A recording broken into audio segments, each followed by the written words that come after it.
on the first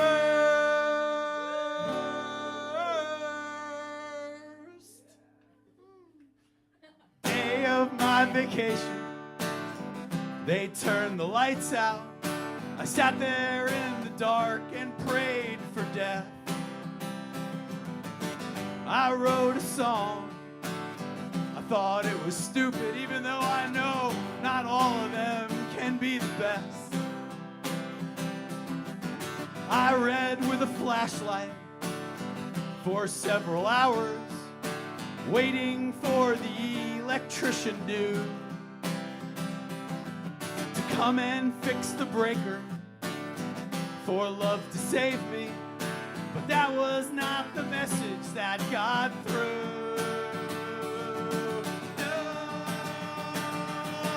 death is the only thing that makes this interesting. You know in your heart that you'd get bored. Death is the only thing that makes this interesting. Why in hell on earth would you want more?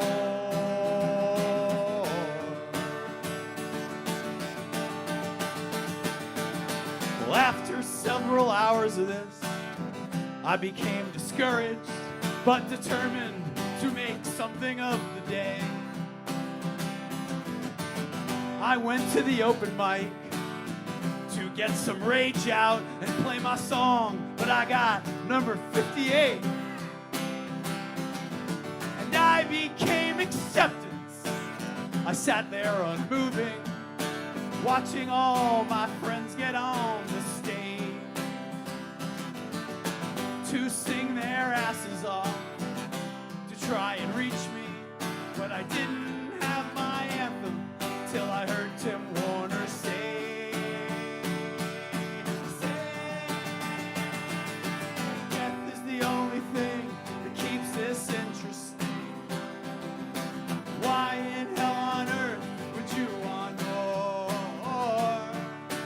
Death is the only thing that keeps this interesting. You know in your heart that you'd get bored.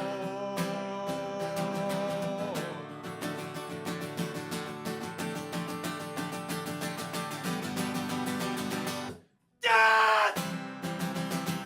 Dad! Dad! Give me Dad! Dad! Give me Dad!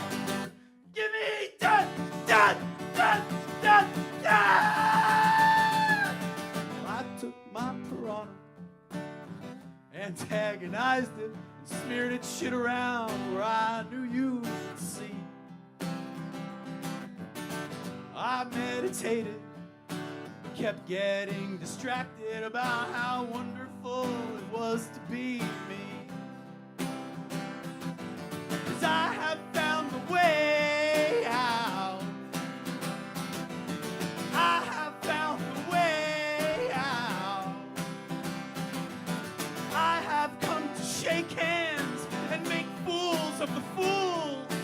Everything you've heard, my dear, is true. True. Death is the only thing that keeps this interesting.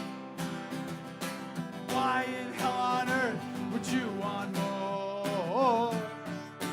Death is the only thing that keeps this interesting.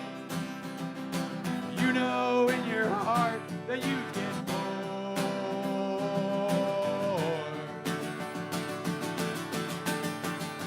So give me death.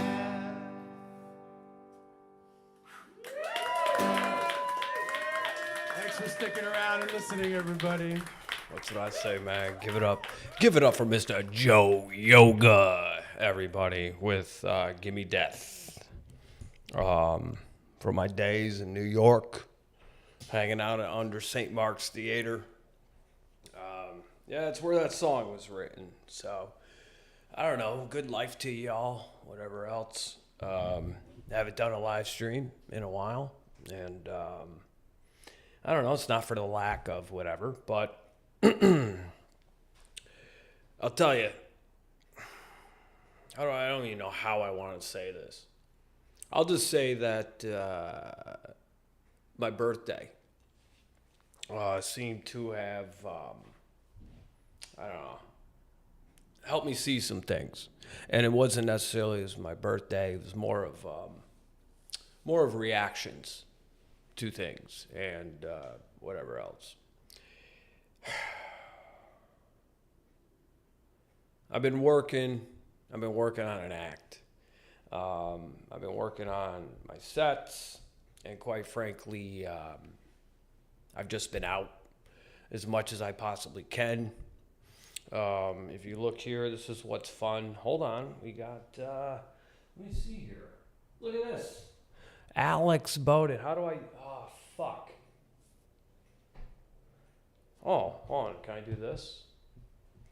Or is there not something there? I forgot to set this part up. Chat is disabled for the live stream. Yeah, it's stupid.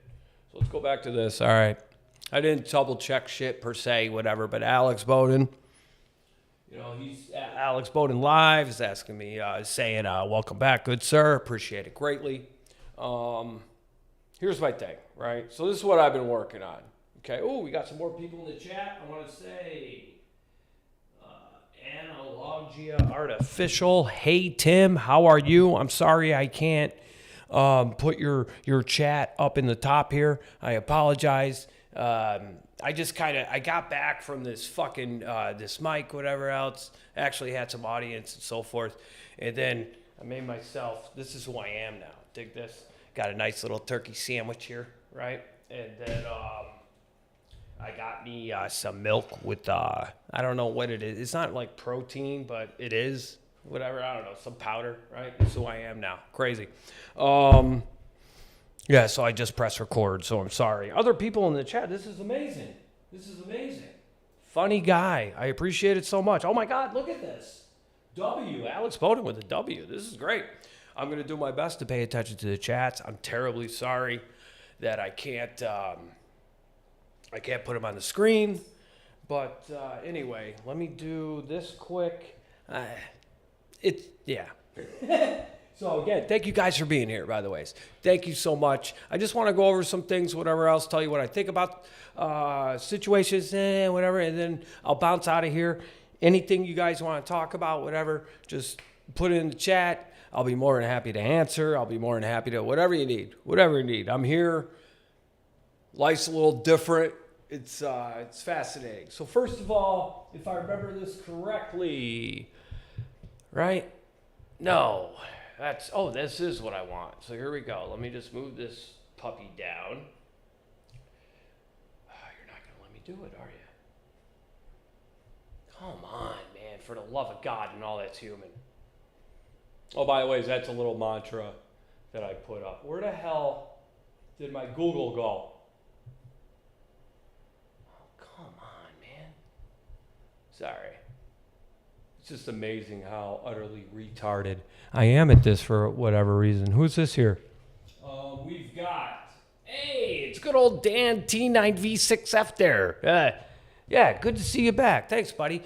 Sorry I haven't been around. I'm going to explain that in a second. Let me try to get this fucking goddamn Google up. Looking good. I'm glad you're staying healthy.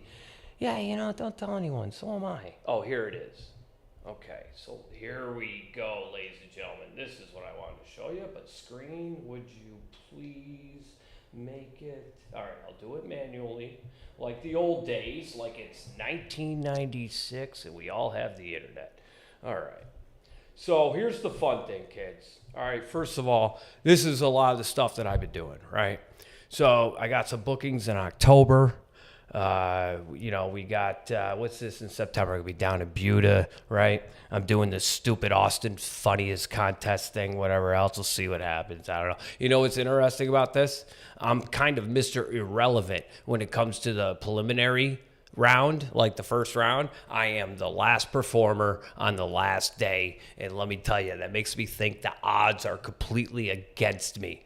I'm going to have to really fucking come out with an uppercut and being the last person, because I think everyone's going to have their votes in. I don't even know if anyone's going to come and see me, whatever else. But regardless, let's see what happens. Who gives a shit? None of it matters. We're all dead in the end. It's a simulation.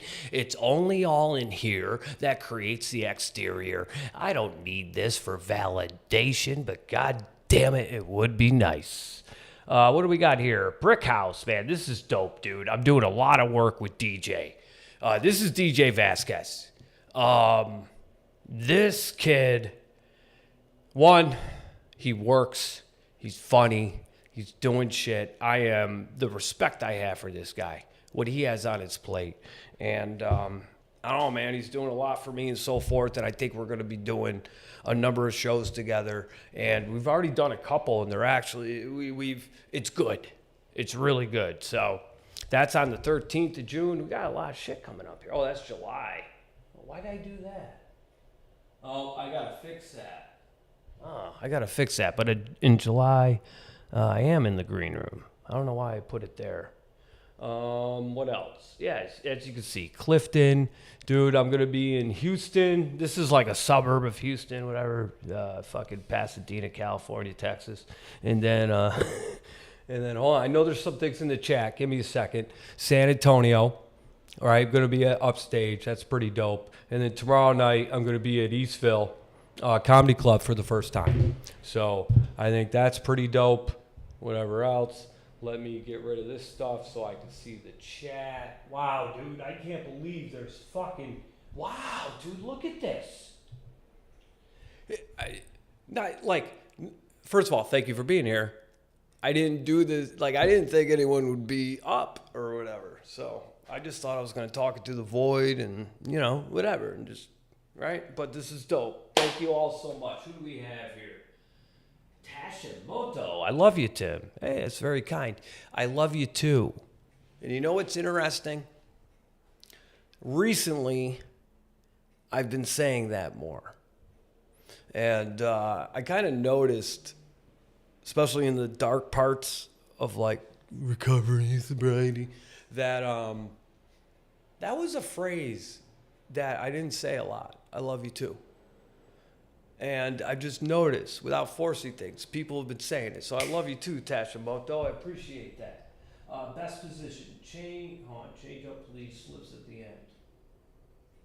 What? Best position? I don't understand, Alex. Best position. Change up. Oh, people slip at the end. I don't know what you're saying. Please expand, and I'll get back to you. But as I was saying, on my birthday, dude, it's just interesting, the reactions, some messages and things and so forth. And I get it. There's some people that come on here and they're like, dude, you're not funny, whatever. Fine. I may have, in my opinion, maybe I did the live stream a little too early, in a sense. But then again, it was actually perfect. It was perfect timing. But I will say something that's been happening in this past month to 6 weeks. I'm getting my personality back. Or it's more of not even getting my personality back. I think with my years of trying to hide, be numb, etc., I buried a lot of myself, right? And, in this process, I don't want to get too much into this. I know you guys don't like to hear a lot about this. But in this process, I feel like I've been kind of uncovering, unburying. I don't even know if that's a word. But unburying my personality. It's been insane. And it wasn't anything I planned. I just noticed I've been a little sillier. I'm more open with talking with people. I've just been working on a lot of my shit. And so one thing I thought was, I get it. I kind of haven't been super, super, super funny and so forth on these live streams. I've had moments, yada, yada, whatever. And then it made me think, you know what the thing is, dude? First of all, that Kill Tony was fucking, 3 years ago, 2 years, whatever the hell, right? So the credibility's gone, in a sense. So I've been putting together stuff, and then you might be like, well, hey, why don't you put any stuff on YouTube? Here is my philosophy, okay? I will say this. One thing I want to make sure I'm getting everyone's chats.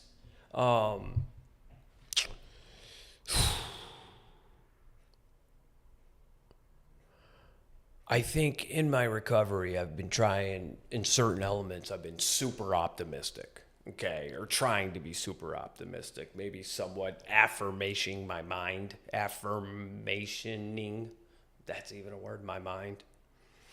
You know, I know you can't spell optimism without Tim, but I don't like this scene overall.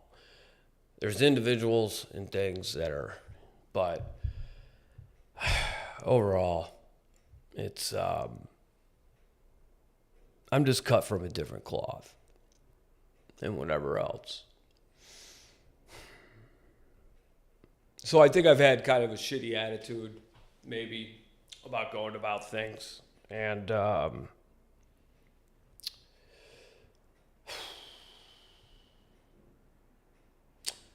so I decided I need to get some credibility. I'm not putting stuff up because I'm building something. I've got some bits, actually. I'll tell you the titles, but I don't want to go over stuff because a lot of it's developing. And like, I've had some good moments here and there, but it's, you know, I got one thing on happiness and another thing that I guess I would title Too Comfortable. And I'm just doing all the things, dude. Like, I'm doing all the things. And, you know, life doesn't make sense. We're entitled, yada. So I feel like I got to start getting a set together. I got to start getting something. And then I'm going to put it up on this and whatever else and maybe give myself some credibility, you know. So when even I talk about comedy or my path, at least, because the rest of it, I mean, in my opinion, I feel like a lot of comedians have sold out or maybe trying to be elitist in a way. In my opinion, comedians were never cigar smoking, golfing, hanging out with elites. We were never that. We were cigarettes, leather coats, rebellions. You punch up and fuck the system. And now I'm not a fan of it. I hate it. I hate it. Comedians with fucking a shitload of cars or like, dude, I don't know what's happened, but I feel like, you know, podcast bubble, I think, really did a lot of shit and got people a lot of money and maybe some popularity and so forth that, you know, might have went to their head. And as you can see, a lot of those or their numbers are going down and so forth. And in my opinion, some people are panicking and other people, whatever else, you know. But I'm not truly impressed with much. Seems to me Rogan's compromised in some kind of way. My opinion. Some of the episodes or whatever, I don't watch much anymore because the conversations, it's just, it seems like the curiosity's gone. You know, I'm bringing guests on because I want to expand my mind. I want to learn more. I want to try to understand things that I don't understand. And now it just seems like, boom, you know it all. And when you're sticking up for billionaires and whatever else, I don't know. It doesn't seem like the same gig, you know. And I'm also not a person that's impressed with roasts. You really want to impress me? Not that like you need to or like my voice or anything matters, right? But I would be impressed if you had a toast battle, right? Instead of a roast wherein you gave funny compliments about a motherfucker. But all of those are humiliation rituals and so forth. So, you know, what are you gonna do, right? So I've just been out, and I'm really trying to work, I'm really trying to hustle, and yeah, I'm not listening to the fucking noise of things. But man, I can't even begin to tell you how great of a place I'm in. Just a great place I'm in. And, the thing is, with I don't respect roasts that much. It doesn't make me think you're great if you could do roasts well. That's just me. You know what I'm saying? We grew up, I don't know, when I grew up high school, it's like we all roasted. It's like the other kind of funny that was separate. Everyone would bust balls. It's what you do. You know what I mean? Especially in New York and shit. What's this? Compliment battle would go hard. Yeah, I think it'd be difficult to do. But if you could do it, it'd be great. You know what I mean? Because fuck it, dude. I've never done a roast. I've never participated in it because it's quite frankly, it's okay, what are you going to do? Bring up my dead dad that, that recently I might have fucking dealt with, or I'm an addict or I was, right? All this other shit, whatever else. So you're just going to find all this shit and bring it up. It's why not bring up the good stuff? I dare you. I just think it'd be better. But the thing is, to me, a lot of it trickles down. And to me, there's a lot of characters now. What do you do? Do you call it joke stealing or whatever? But it's I'm very interested. What's his nuts? This Uncle Laser there, Aunt Betty, whatever. He's taping something tomorrow night for Gas Digital, and I'm just curious if he's going to open with that Mitch Hedberg joke that he opens with. I don't do cocaine. I used to do cocaine. I still do, but I used to. I'm curious. But so it trickles down, right? So a lot of people are coming here, it seems, or there's some comics, but then it seems like just people that want to get notoriety from KT there or whatever else, and so they're doing the things so what they try to do is here's what the cool kids are doing, so I'm going to go do that. And it's garbage, in my opinion. It's just garbage. How many times are you going to talk about your dick? How many of these guys are going to talk about how they don't get laid, they don't date? They're sitting there going up in front of other girls and so forth, females who are probably down to fuck, probably looking for some fuck, or probably wasn't even thinking about it until they saw people. And then here you are, standing on stage being I don't get laid, I'm bad with women, my dick is small. Well, what bitch would want to talk to you? Dumb. But compliment battle, Dan. He likes the idea. Compliment battle. I'd just be curious. I think it'd be very difficult because it's there is that thin line, but I think you could do it. I really think you could. Why wouldn't you mock someone's accomplishments? I don't know. Instead of whatever. I don't know, the shit of it, And then it's a way, if I did a roast battle, I would do it like Eminem's fucking last rap battle, where I would just roast me and then be here, tell these people something they don't know about me. And they're going to be oh, dude, Tim's an addict. He already went over that. His dad, he already went over that. The neglect from him. Okay. The rough childhood. All right. He's been in Austin 5 years and nothing's happened. He went over that. It would just be great. But, so I don't know where I fit in.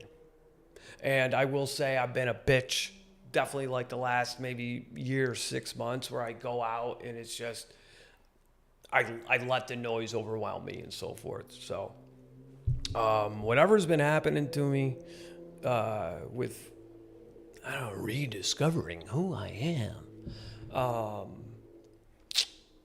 that shit isn't really bothering me anymore. Because I just got to get up, I got to work, and if I do this right, hear me out, if I do this right, I will never see most of these people ever again. So what the fuck am I concerning myself with? You know? And the thing is, it's like, been watching the Knicks lately. And I'll tell you, between me and you, I've always wanted to be in New York when the Knicks win a ring.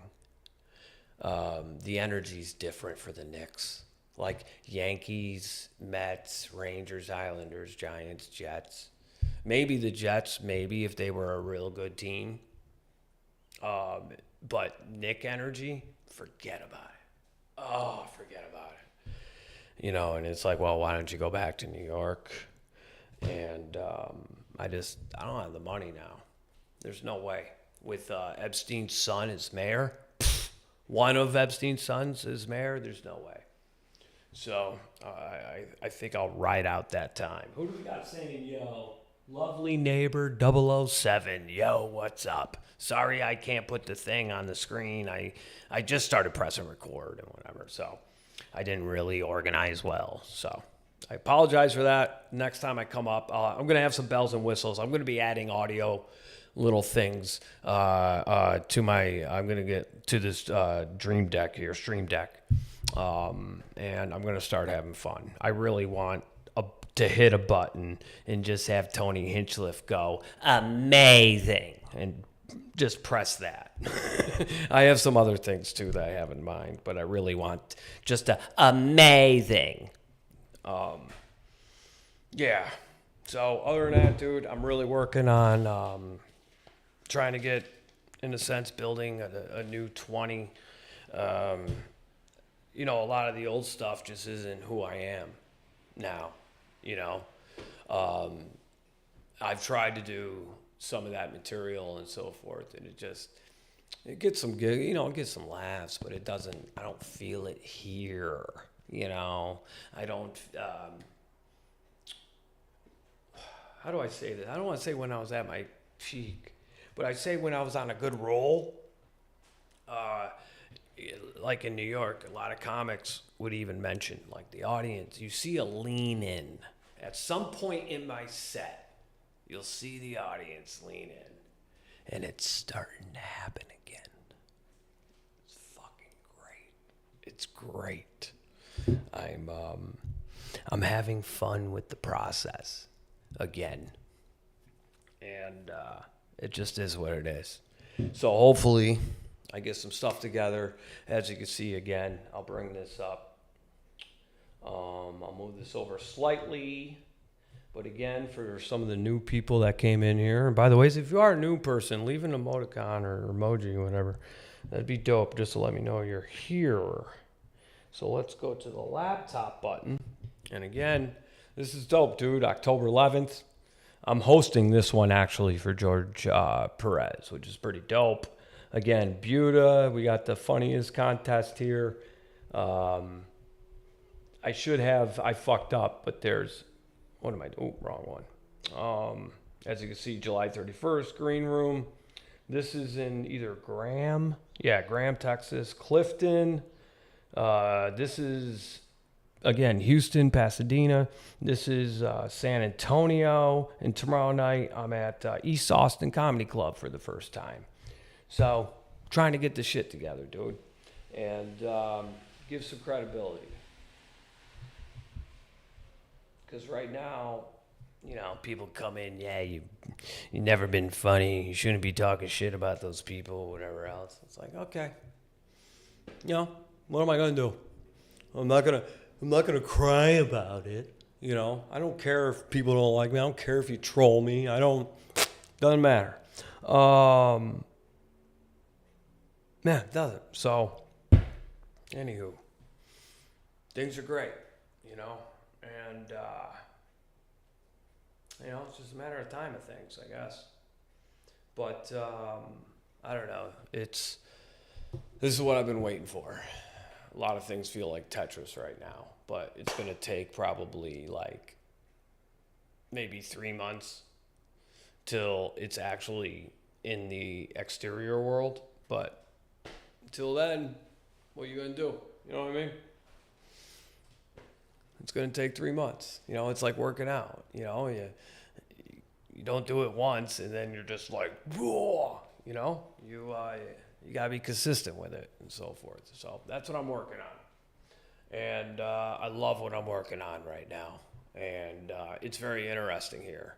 You know, a couple of the green room shows I've done. I was at Buzzmill last week. Where else was I did Buzzmill. Oh, God. I did a show in Killeen in front of, like, mostly, like, 100 veterans, pretty much. Like, Killeen's like a military town, for those who don't know. And the funniest thing is, like, any of my somewhat, like, I'm not a conspiracy theorist. I'm more of a conspiracy lawyer. You know what I mean? Like, I never thought of them, but there's a number of them that I will defend, right? And so I was doing some of my conspiracy lawyer stuff, whatever, and they didn't laugh. They all agreed, which was just really funny. Like, I did I kind of hate doing this because it's so old, but I did this Erica Kirk. Erica Kirk forgave Tyler Robinson, the shooter. And a lot of people thought this was amazing. Thunderous applause, and not me. You know, I didn't find that amazing at all. You know, Christ, I'm fucking up the punchline right now. I didn't think it was amazing at all. You know, I think it's easy to forgive somebody who didn't do it, and usually it gets laughs, right? I fucked it up tonight, whatever. But it usually gets laughs, and it all just got a yep. True. And that was really interesting, dude. Threw me off. And I did some other stuff, and then I was like, I can't do this because you guys won't laugh at it, because you're just like, yeah, that's really what's going on. And then the conversations after with some of these people, you know, I fucked up the set a little bit because right before I got introduced, like, I started like getting like I guess I put them on a pedestal. You know, like I'm sitting there before I go up, and I'm like, these people are fucking veterans. You know, they've probably done like, you know, what do they call them? Deployment, like 20 deployments in fucking 3 years. You know what I mean? And like, they probably stabbed like a 12-year-old Afghani child in the neck while looking them in the eyes just so they could make it back home and see their family. Right? And then, what am I going to do? Go up there and be like, hey, you dummies. But then in a way, it's kind of like, well, I mean, anyone who kind of, if you're doing this gig for the cash, right? How smart can you be? But I will say, if you're doing the gig because you want to kill people, go nuts. Go nuts. Good for you. But that was a good time. That was a good time. I felt awful afterwards. I just didn't feel the connection, right? I'm a hard judge of myself. I couldn't look these people in the eye. After my set, I watched the headliner, Martine. I don't know if you guys know this dude at all, fluffy there, Gabrielle, whatever. One of his guys, I don't know. But I sat with a fucking towel on my head like a team that was down by 30 points with like 5 minutes left to go in the fourth quarter. I couldn't look anyone in the eye. And then, so afterwards, people came up to me and were just like, dude, you were fucking great. And I was just like, but at times it didn't sound like that. And they were just like, no, dude, you were fucking blowing us away. The happiness thing is something that's sticking with people. I will say, this is one of the first bits in Austin where comics are coming up to me after, and like, dude, I mean, that Buzzmill. Here, you know what I can do? How about this? All right, first of all, not that it matters, because people watch this at all times. But Alex, I hope you're still here or whatever. How about this, people? Should I do that?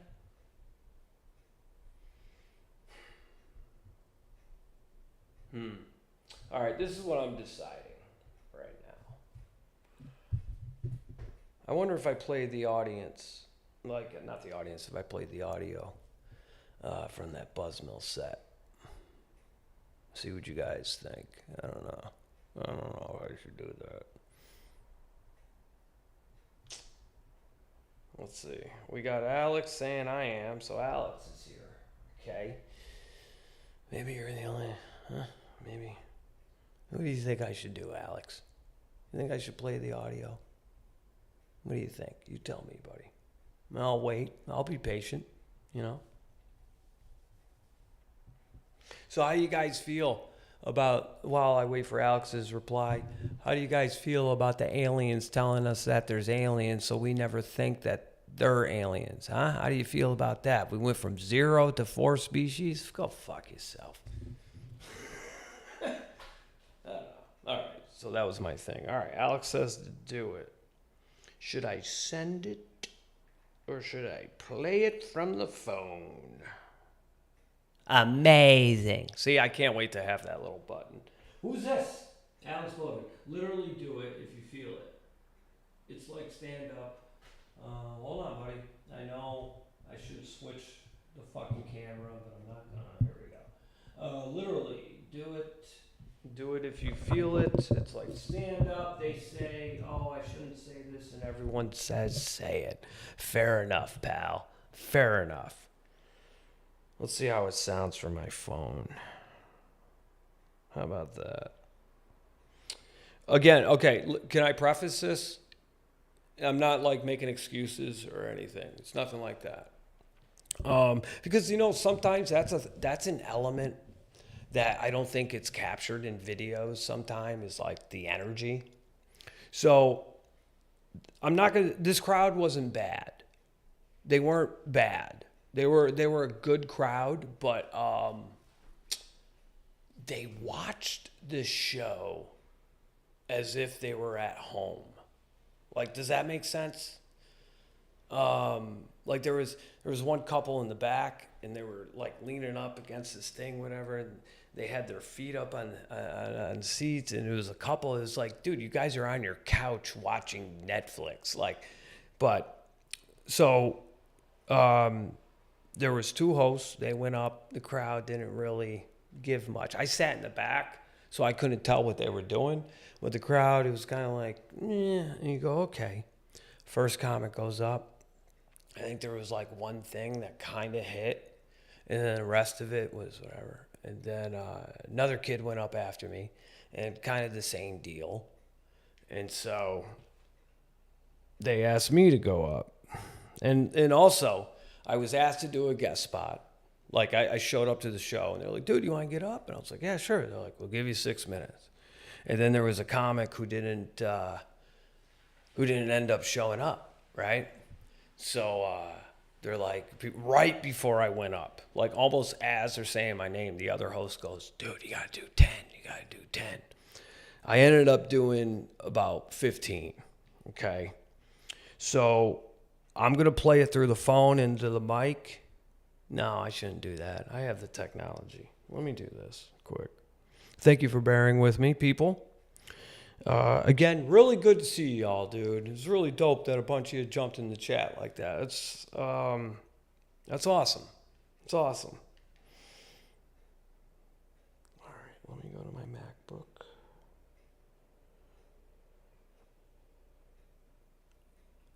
Doot. There we go. And ladies and gentlemen, this is the set from Buzzmill. I'm so happy to have him on the show. Guys, make it loud right now. Come on. Make it loud for your next comic. Come on, clap it up. Make it loud right now for Tim Warner. Thank you.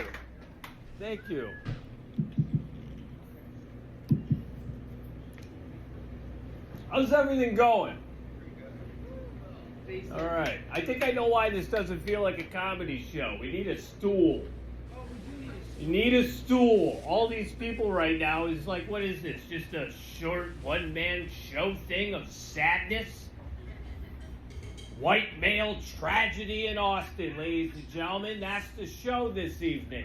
No, it's a comedy show. But none of you would know that. There's no stool. Look at this. This is amazing right That now. is the most energy they gave all night for that stool. There's going to be some jokes and you're going to have a good time and shit. It's going to get nuts in here. My name's Tim Warner. I'm not from here. Thank God. From New York. Moved here during COVID. No one cares. Love Austin because I came here a mess. Now I'm sober. You know, I don't know if I was any good at getting fucked up. I see people drinking tonight. God bless you. I'm so envious.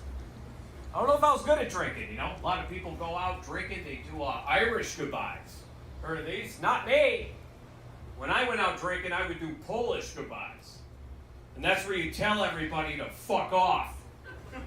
And then you stay. Make everyone else do an Irish goodbye. Fuck you, it's my bar now, stupid.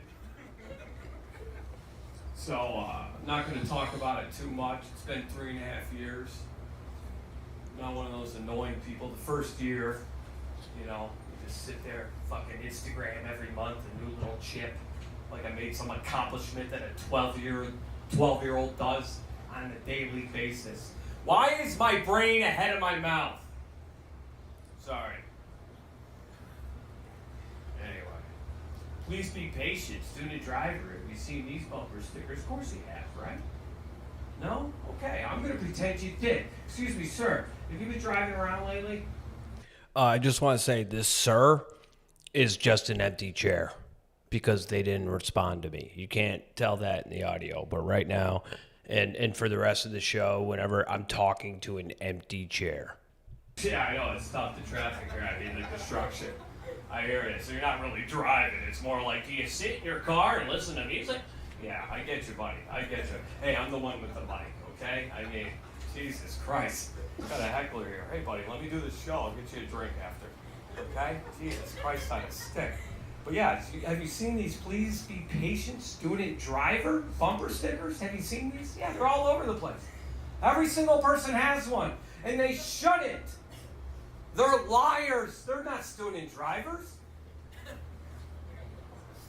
Those stickers should be on Waymo cars. If anyone's learning how to drive, it's a fucking Waymo. You see anyone with a Please Be Patient Student Driver, they're just like, no, I just follow trends. Please be patient. I don't think for myself. Please be patient. I just want to be part of the group, but I never will be. Please be patient. All right. This is going to be the rest of it. It's going to be a lot of like anger and resentment because I've been here for 4 years and I'm starting to hate it. It's amazing. It took 4 years. I was homeless living in a car. Now I got a place. Loathe it. Loathe it. I live in an artist community. Huh? You ever heard of these things? Where apparently if you just know a G chord, you can play fucking music all day. It's amazing, because what's Austin? The music capital of it. Yeah, Willie Nelson was fucking 100 years ago. Let it go, kids. Christ, the guy next door, he's such a fucking terrible musician. His healthcare plan is just screaming until the pain goes away. It's true. And then he goes and plays Fandango. Like nothing happened. It's just like, what? It's really weird. Next up is all your favorite songs played terribly. Thank you, Austin. Anyone here an artist? I doubt it. Can't even create energy, let alone a fucking sculpture. Sorry, I think that's... Yeah, like it's my fault. I'm at least trying to give you something. Everyone else says, it's Mother's Day. I gotta hang out with her tomorrow.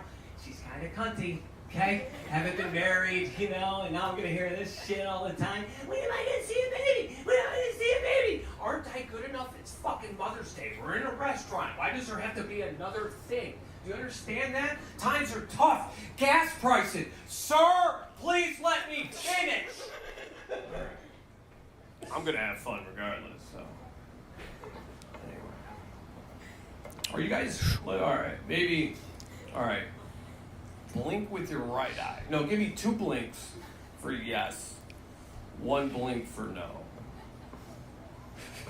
You think we're doing good? Yes. Humans, you do. Wow.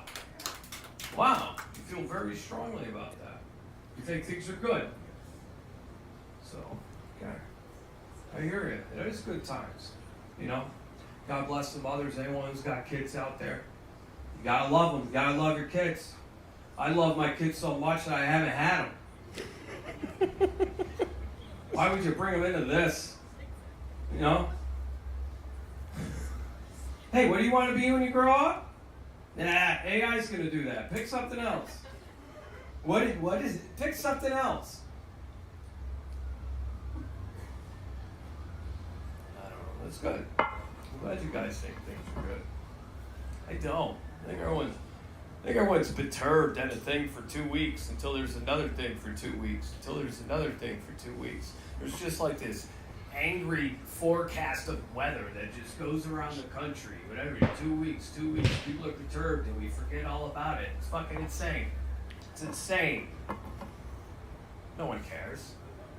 They will for 2 weeks, and it goes away. You know? Charlie Kirk. Oh, it's such a tragedy. 2 weeks. Donald Trump. Oh, I think it's fake. This motherfucker. 2 weeks. Done. 2 weeks. Done. Ah, fucking gas prices. Then 2 weeks. That's all it's going to be. That's the attention span now, ladies and gentlemen. 2 weeks. That's pretty good. Comedians make specials that are only an hour while supplies last. Get yours today. I just think we're a little too comfortable, don't you? I think that's kind of a problem. I think you need a little bit of struggle in order to have some gratitude. And when you can sit on the phone and order anything you want and have it come to you immediately, you know what I mean? No? Okay then. I hear people say we're living in crazy times. Really? We're living in crazy times while you're sitting on a couch in air conditioning, binge watching a documentary on the Middle Ages where it's like Genghis Khan came to the village, he killed and raped everyone. That's fucking crazy, man. Times aren't crazy. We got it too good. We don't even know it. I can tell, man. You know? Pardon me. You ever been watching Netflix and it asks you if you're still watching? That's a level of comfort our ancestors never had. No, but I'm spiraling, so keep fucking playing. Netflix. Christ, our standards have dropped. We used to be people that would sit around and ask the gods, why are we here? Now we're asking Siri, what am I doing today? The fuck? You don't have a calendar, stupid? Memory? No, you don't. Can't tell I'm single. Not because I don't like women or they don't like me. I'm just not a good photographer. I'm not taking pictures of you ladies. Do me a favor, have a memory.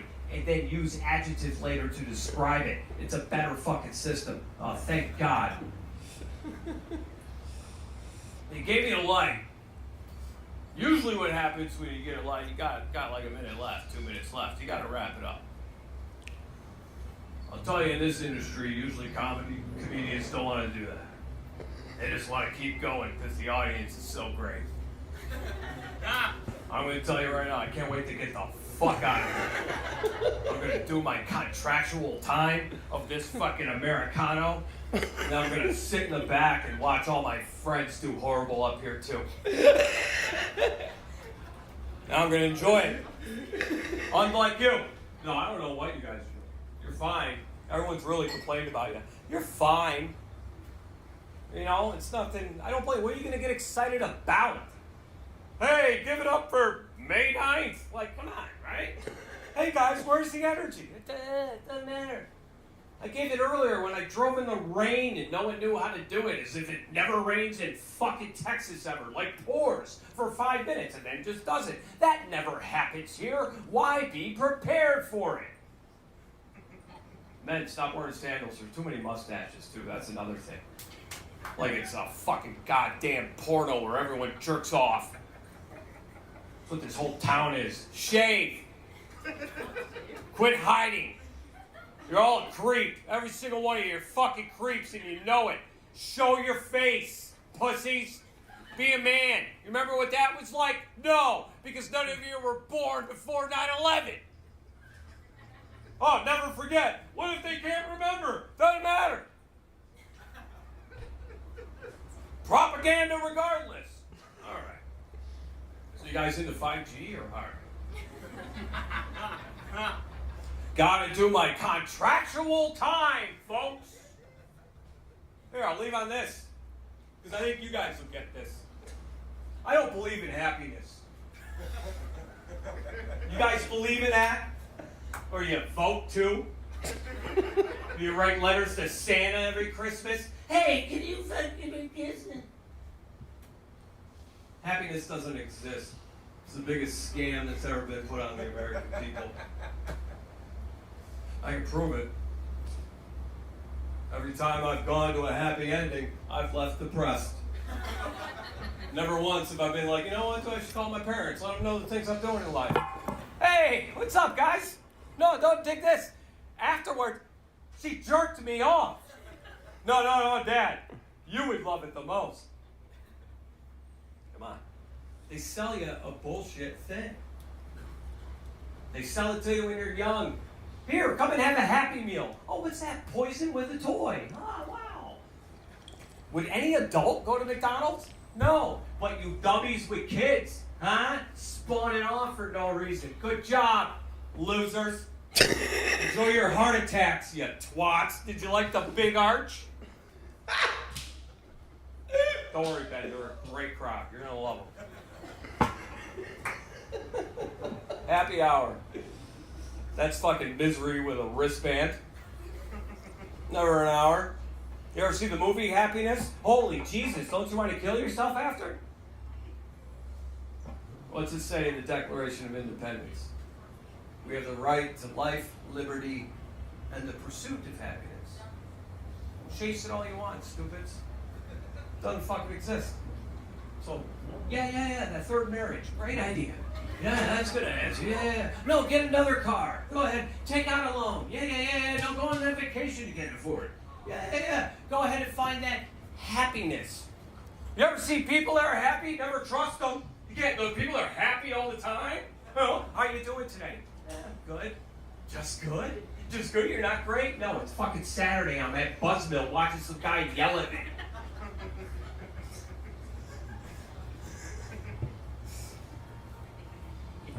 Purpose and alignment is what exists.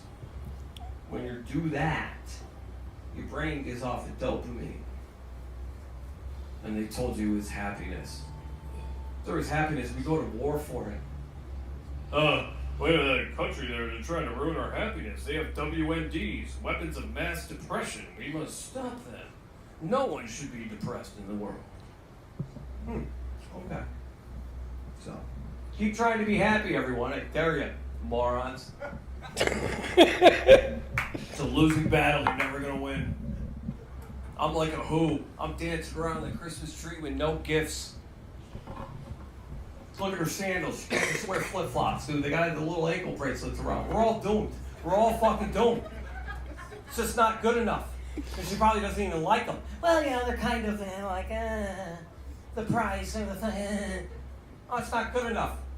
100 years ago, barefoot.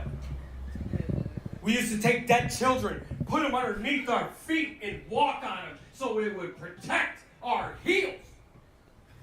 Now you're unhappy with flip-flops. All right. I think I did my contractual time. All right, thank you very much. My name's Tim Warner. Google me. I'm funny when people are fun. Great, man. Thank you. Guys, going on for Tim Warner. But see, hear that? They enjoyed it. You know. So, and the funny thing is, God, I've added so much more. And when was that? May 9th? What's today? Jesus. Dude, like some of those things I don't even say that way anymore. Because, you know, they weren't, you know, it's all a work in progress. I'm telling you what, you give me 3 months. Like, that happiness bit's going to be huge. I think. So, there you go, guys.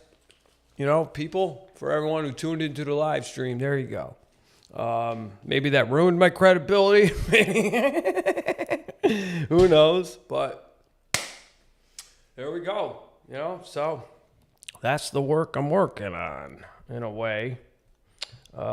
It's so interesting how much of that's different, though. And I've added so much more. And I'll tell you what, went well tonight. I mean, I begin it a little bit differently because I opened with the conclusion that happiness doesn't exist. You know what I mean? It's kind of like already having the rabbit outside of the hat. And then you're like, all right, you guys want to see a trick? And they're like, well, the rabbit's already, what's the trick going to be? You put the rabbit in the hat? So, you know, and this is the process, man. And I fucking love it. And I think, me personally, I think there's, at least here, I think there's too many people that, you know, they like write a thing or they do a thing and don't really evolve it, don't really change it. It's kind of like I think there's different levels of laughs. Like if you, what do they call that? It's not like an earthquake, but I can't think of the word right now. They use it a lot in sports when the stadium's really loud, whatever else. But like, you know, I think there's real big laughs, whatever. Like I was watching Patrice O'Neal Elephant in the Room last night for like the trillionth time, you know, and it's like the laughs he get are just boom, boom. So I feel there's a lot of people here that like you get like a heh, and they're like, all right, that's a joke, and it's like, well, no, I mean, yeah, it's got legs. There's something there, right? There, you definitely got a recognition laugh, but like it's not. So, I am going to be going back on Kill Tony probably around August because I want to have like 3 1-minute sets to choose from. That's me. That's what I want. That's how I want to approach it. Ideally, I want 6 laughs. Right, that's supposed to be the industry standard. 6 LPMs, laughs per minute. And then I also just think like my spirit, whoever, like again, my personality is starting to come through.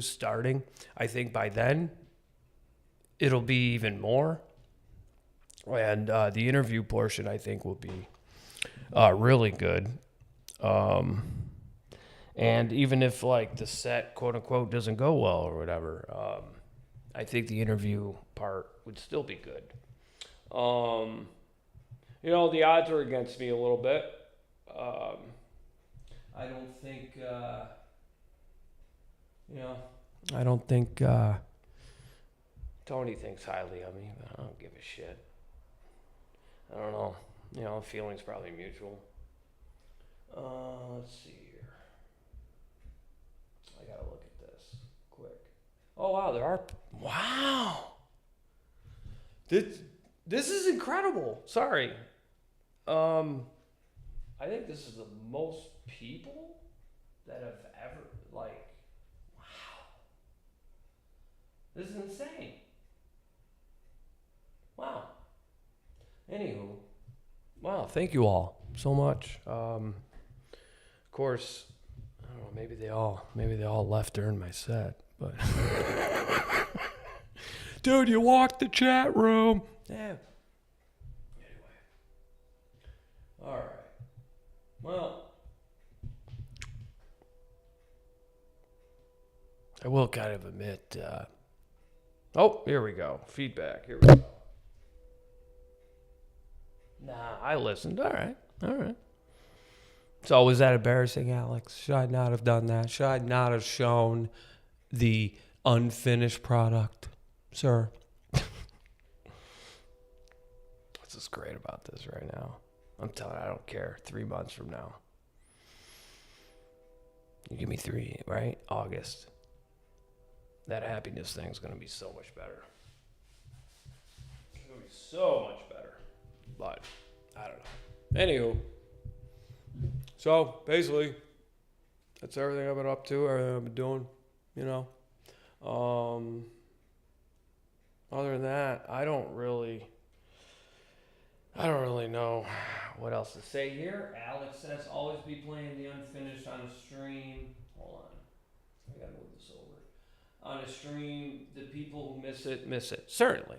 But I also don't want the people watching, being like, oh Christ, this is what he's doing. Oh my God. And maybe you should learn how to smoke cigars, stupid. Okay.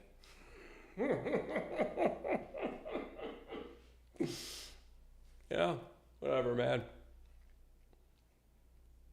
This just reminds me of like New York and just, man, I loved it. And it's the greatest, dude. The process is so much fun. It's so much fun. And like, it's weird. It was kind of weird listening to that. Because now, I hate it in a way. There are some parts I liked, but then listening to it, I was like, ooh, maybe I shouldn't have played this. You know what I mean? Because it's so incomplete. Well, I think that's a good sign, though. Because if it's like, I still had the same shit from May 9th, not good. That's not good. So,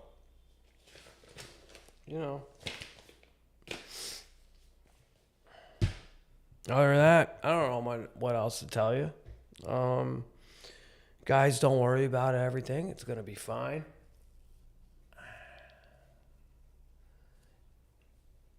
There's really nothing, there's really not too much to truly concern yourself with. They're going to tell you that there are so many things that you need to be fearful of and to worry about and to be concerned. Be on the lookout. This is the next thing. Yeah. You know what I mean? Trump got another attempt on him, right? That seemed very staged. Seemed like a Saturn ritual, right? The god of law, money, and power. I think also Kevin Hart, his roast seemed to be very Saturn-esque. So, what are you going to do? What are you going to do? Pretty much everything's infiltrated by the CIA. Anything that gets popular, boop. So, maybe it's a good thing. Maybe that's why I don't ever really want to be popular. That would be interesting, though. You get like a certain amount of audience, and the CIA is knocking on your door. Hey, we'd like to talk. We need you to say X, Y, and Z. We need you to be this character. This is crazy. That's one thing I think that's tough about comedy right now. Is like, things aren't black and white. A lot of truth is blurry. So it's, what's the line where you're punching up or punching down or what have you? It's interesting. That's why, like, happiness is the thing I'm talking about. Too comfortable, it's just, all the rage. Oh, people coming in. What do we got? Oh, my buddy Dan, T9V6F. Here. Sorry, I'm not being professional. Let's see here. Oh, wrong button. There we go. Sorry, buddy. What do we got here, Dan? It's funny. And it takes a lot of courage to show art in a progress, in my opinion. But my 2 cents is that it sounded a little too preachy, without a doubt. Without a doubt. And I worked on that.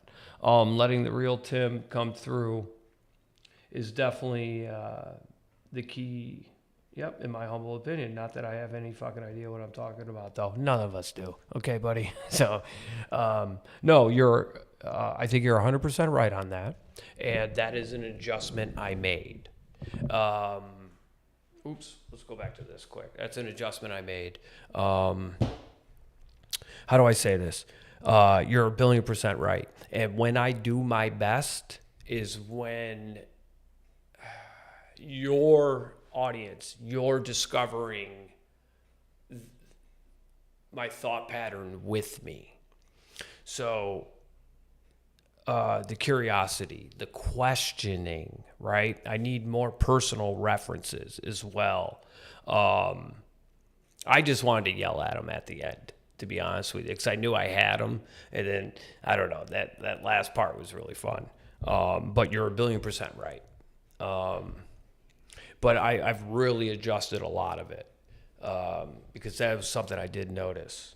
And again, when it comes from more the angle of like, I don't understand this, or why is this, instead of being like, this is how it is, or even, does anyone else notice, like, does anyone else want to call out bullshit, like, in a way? So then it brings the audience in more. You're 1,000,000,000% right. You're 1,000,000,000% right. Without a doubt, but I've made those adjustments. You know what I mean? And I still have a lot more to make. You know, I still have a lot more to learn about this. I'm still uncovering so much of like, it's a very fascinating time for me as artist, creative, whatever. But I don't know. I just want to do the kind of comedy that I love, influenced by the people that I love. And, you know, Carlin, Patrice, Hicks, Stanhope, Bruce, Pryor, you know, that's pretty much like, Stanhope. That's pretty much it.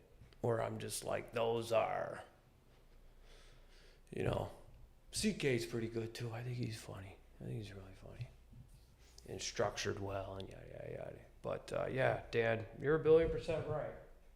Word up, word up. Yeah, you're 1,000,000,000% right, and I recognize that. And I'm glad you did. But I think that was also part of,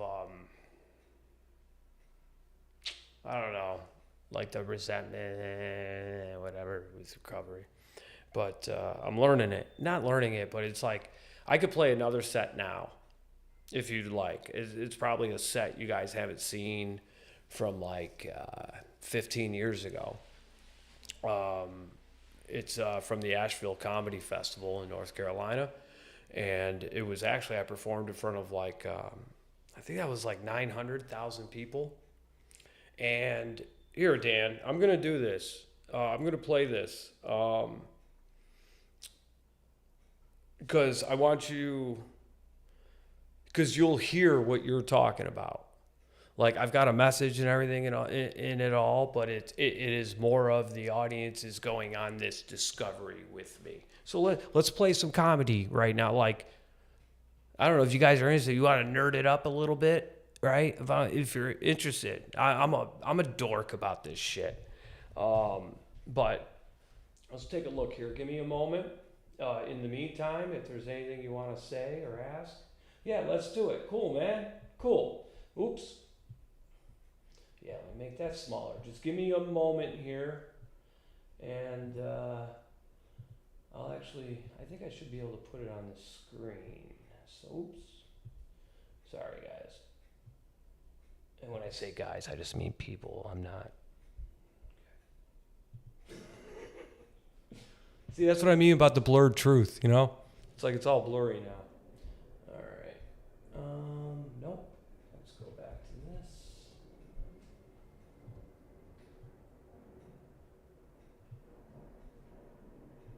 One moment, Dan. Alex, give me a moment here. Let's see. We'll go to this. And then we will go to this. Sorry, one moment. Asheville, where are you? Oh, yeah, here we go.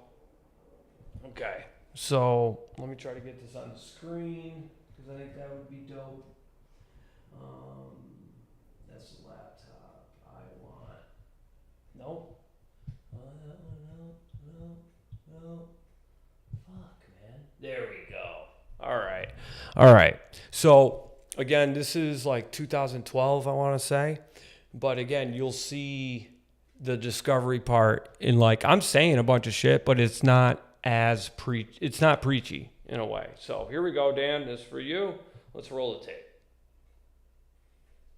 Oh, of course. Oh. If it's important, it's not worth All compromising. right, making That's why with myself a farmers, hay equality penny and savings. at the moment. We are farmers. Bum, ba-dum, bum, bum, bum, bum. So there you go, farmers. Okay, I can't. Jeez. Oh, now I gotta figure out which fucking. Like that. Thank you very much, Asheville. How are you? Good? Let's give it up for the band. They play music. I don't know if you can all play music. Exactly. That's why you should always give it up for the band. Hey everybody, despite my outfit, I want to tell you, I'm not an alternative comedian or some kind of hipster. I dress like this because I want to remind everybody that 1992 was a damn good year. Bush puked in China. That was January. The Dream Team, which was the greatest NBA players of all time, and Christian Laettner. Right? The LA riots, a very necessary thing. Clinton got elected. Sinead O'Connor ripped up the picture of the Pope. Remember when that was a thing? 92, good year. It's why I like coming to Asheville, because you people are 20 years behind the times. I love it, man. It reminds me of my youth. It's fucking great. Fantastic. But, you know, it's interesting, like, you know, coming to 1992, like, I'm Generation X, and I don't know if I know how to function anymore in modern times. That's the Like, whole I'm set. completely lost with things. Like, back in my day, when I would talk to people, we would do it face to face, and everything would be verbal, and it was fantastic.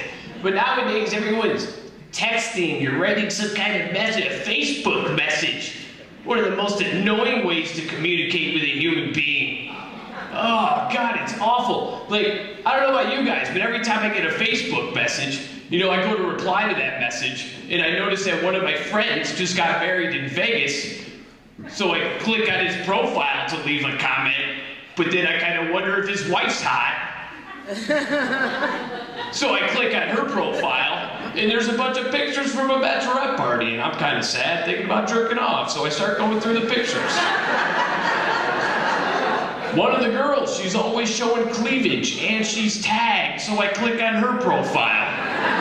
This girl's got a boyfriend. Is this dude cooler than me?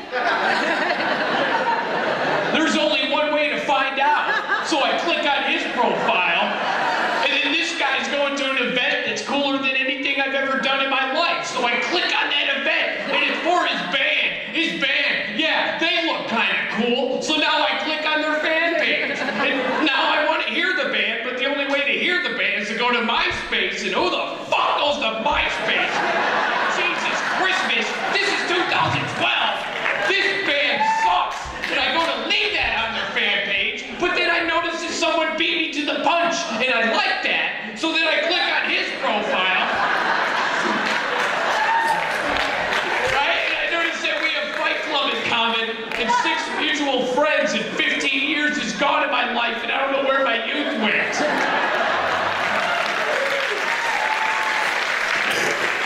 I love it. I call that a Facebook K-hole if you guys have ever done drugs. And I've been here a few days, so I know you do. It's horrible. You know, like, I just think times are weird now. Do you realize they have beer bottles that have blue labels on them to let us know that our beer is cold? They even have windows and cases in refrigerators to let you know your beer's cold. Call me old-fashioned. You want to know how you can know the temperature of a beer? You just put it in your hand. And if it's warm, you still fucking drink it, because when did temperature ever become an issue with beer? Especially the Coors Light market, for Christ's sakes. Come on. It's weird times, man. I worry a lot. You know, like, this generation to me doesn't have a voice. It just has a bunch of tweets. You know? I think that's why they're half candy hats. Like, I tried to go out and buy a pair of jeans, and all the jeans nowadays are all fucking skinny. You know? And I can't fit in them. And I think I realized why the jeans are so skinny nowadays. It's because this generation doesn't have a dick. That's a really good line. Wow. I have opinions. I have a cock. I gotta come here and buy pants from 20 years ago just to fucking... Good callback. That's a good callback. That's fun. That's fun. It's amazing to me, and all these people now, we're all taking our status updates way too seriously. You know, going to bed now. Just fucking go to bed. I ain't gotta write this on a computer. This is weird. I'm eating Cocoa Pebbles. No, you're not. You're typing on a computer. Cocoa Pebbles getting soggy in a bowl. And apparently in our free and open society, I can't dislike that. Because I think we all know that's a shitty way to make chocolate milk. Cocoa Pebbles is the way to go. I mean, come on. The first thing I should have said Cocoa Puffs. I messed up. It's ridiculous. But here's the thing. I don't think we realize how ridiculous we all are with our status updates, because the internet has really only been around for a generation. What would it be like if the internet was around for all the time? Would we all become bland? Would there be celebrities? Think about it, like Kurt Cobain, his last twit. What would that have been? Oh, shoot.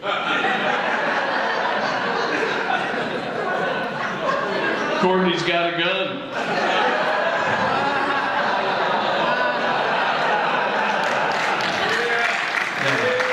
You guys know. Jimi Hendrix's last twit? Please, somebody, turn me over. Would have been weird, right? Lee Harvey Oswald's last tweet would have been, getting out of work early today. Could have grabbed my gun and check out a film, hope there's something good, # RIP JFK. How many followers would Hitler have had if he had Twitter? Right, that would have been awkward, or a great way to sell a painting.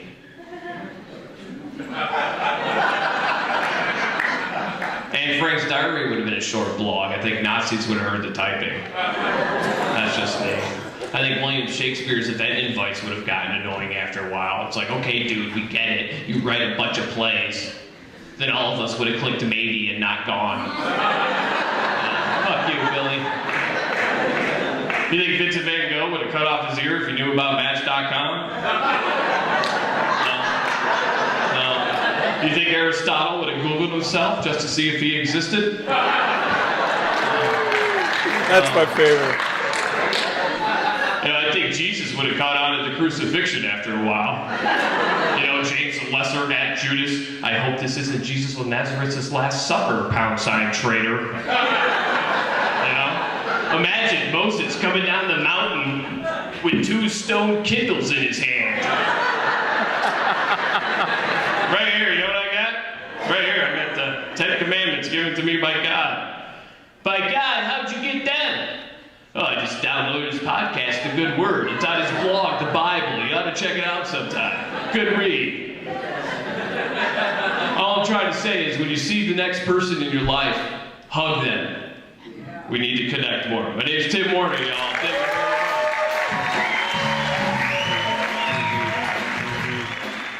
you very much. So, oops. This no is more. tender, Hey, juicy, hey, slow smoke hey, barbecue from Arby's. Hey, let's stop that. There we go. So, again, as you can see there, oops, oh my God, there's so many more. This is really fucking good. Well, thank you, brother. Dig it already. Thank you very much, man. Yeah, that was, how do I say this? That's what I know I'm capable of. And I know I can even be better than that. But the distinctions are there. You know, I think things are weird. Isn't this ridiculous? Like, what are we doing? I don't, like, have you thought about this in this way? You know, and that's where I'm at my best. And I will definitely say, definitely the last year or two, I have been a little bit more, because I will admit this, and I kind of gotten over it recently with one of my resentments. Collectively, I was truly disappointed during COVID. I was really disappointed, and just how much people turned on one another and how much and all of it. And it made me just, the fuck is wrong with all of you? What is wrong with all of you? Why are you fucking thinking you're important? Why do you think you fucking matter? None of this is real. And I'm not wrong, but no one's going to listen to that. Like, they're going to listen to that, but not in that way, right? So, I understand what you're saying. Yeah, this is dope. Oh, Dan, definitely sounds more authentic to you. Yeah, man. It, and that's, I mean, look, you know, the last set, whatever else, but like, Too Comfortable in Happiness is very me. I even think I got to work on it, come up with better, but I think there's some legs with that student driving. You know, I don't have independent thought, please be patient. I got to come up better, but I think, but again, it's like I have to bring them up as questions, because that's like, in a sense, what comedians, I feel, had the potential to be modern day philosophers, even though a lot of them gotten real cocky and arrogant and think they know everything about everything. But philosophers are always wondering. They're always curious. They're always questioning. You're looking at, I mean, what the fuck is this that we're doing? We pop out at a time. You know, it's like there's all this timeline, and we fucking pop out when we do to witness what we do, and what are we witnessing? What are we a part of? What is that? And it just seems like a lot of those questions have just stopped. A lot of that curiosity is stopped for whatever reasons, or maybe it's out there and it's just not being discussed, what have you. But most definitely, Dan, yes. And so, yeah, it's just a matter of fucking really figuring it out, you know? And, I mean, I'll say this, dude. That was a time, you know, in like New York, it's easy to get up. It's easy to get up at least 4 times a day, you know? So 21 to 28 sets a week, you know, even 3 minutes, 5 minutes, whatever you can get. Mics, shows, bringers, you bark, whatever. You know, getting booked, et cetera, et cetera. And here, you know, I'm not it's fine. Like, I don't mean this with but I'm not a hashtag here or anything. I am somewhat kind of irrelevant. Even though, I don't know, I've had a couple people tell me lately, like, I don't know, when I show up at places, comics in the back are like, hey man, that's Tim Warner. That's Tim Warner. Which, I don't know. I don't know if I believe it. And I don't even think my mind could necessarily comprehend it, because that just sounds weird to me. But, you know, but I'm fighting for the stage time. I'm driving to other cities, you know, to do mics and whatever else. And, I mean, I picked the worst time to do it. I mean, here, in the sense of just gas. It's like I don't bitch about it, but it's like, you know, you're driving to Houston or something. It's 3 hours, 6 hours round trip, something like that, you know? And it's like, man, I wish this was $3 or even $3.50, you know? But whatever, dude. It all comes out in the wash. You know what I mean? But But yeah, this is the fun part, and like what you heard in that Buzzmill. Yeah, I've made it a little bit more inquisitive, and even listening to that Asheville set, I saw a lot. I mean, there's stuff I did that professionals do when it comes to the structure. It's just there. You know, things are weird now. There's your basic premise. I don't understand modern times. That's the main premise.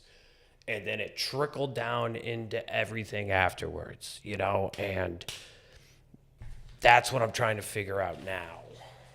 You know, just like what's the main, because I look at it like songs. I look at it like an album. Like if I have the opportunity ever in my life to make a special, I would want it to be a concept comedy album. And, you know, the way that Carlin, I feel, you know, did his specials, you know, there's a theme and things and chunks, and it all just kind of flowed in together. Each one had its distinctive thing. So that's just the way I look at it. And I'll tell you, I did not like myself a lot. I felt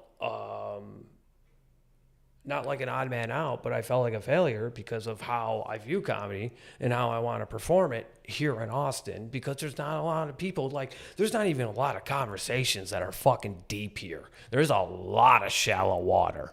There's a shit ton of shallow water. And there's also, in Austin, there's vibes. There aren't really artists. There's vibes. You've got some, but it's like, my building here, the fucking hustle, there's no hustle here. I'm out fucking doing more, producing more, whatever else. And it's just like, it's a vibe. And to me, it's just like, that's back in my day. We used to, like, I skateboarded a lot and whatever, you know, Powell Peralta, fucking, I had a Nodus Copus fucking skateboard, dude, just because his name was Satan backwards. So I got a Nodus Copus. But, you know, there were the people that skated, and then there were posers who'd maybe walk around with a skateboard, whatever, but they can't even come close to ollieing like half an inch. You know what I mean? And yeah, it's just there's a lot of posers, and the internet and social media can allow people to be posers. They can allow it. Which, you know, what are you gonna do? But hopefully, what I think is, I think people want raw. You know, it's just interesting. We're in a time where, like, they're trying to make the machines like humans and trying to make the humans like machines. And it's like, God damn it, we're forgetting about the fucking human spirit. That little 8 ounces or whatever it is that separates us from fucking machines. And we're forgetting that. And I got to find a way to get inquisitive and to remind us, you know, as Mr. Hicks would say.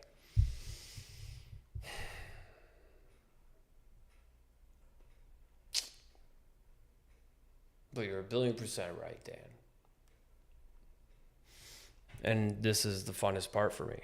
How can I take what you heard in Buzzmill, right, and then make it look like that Asheville set?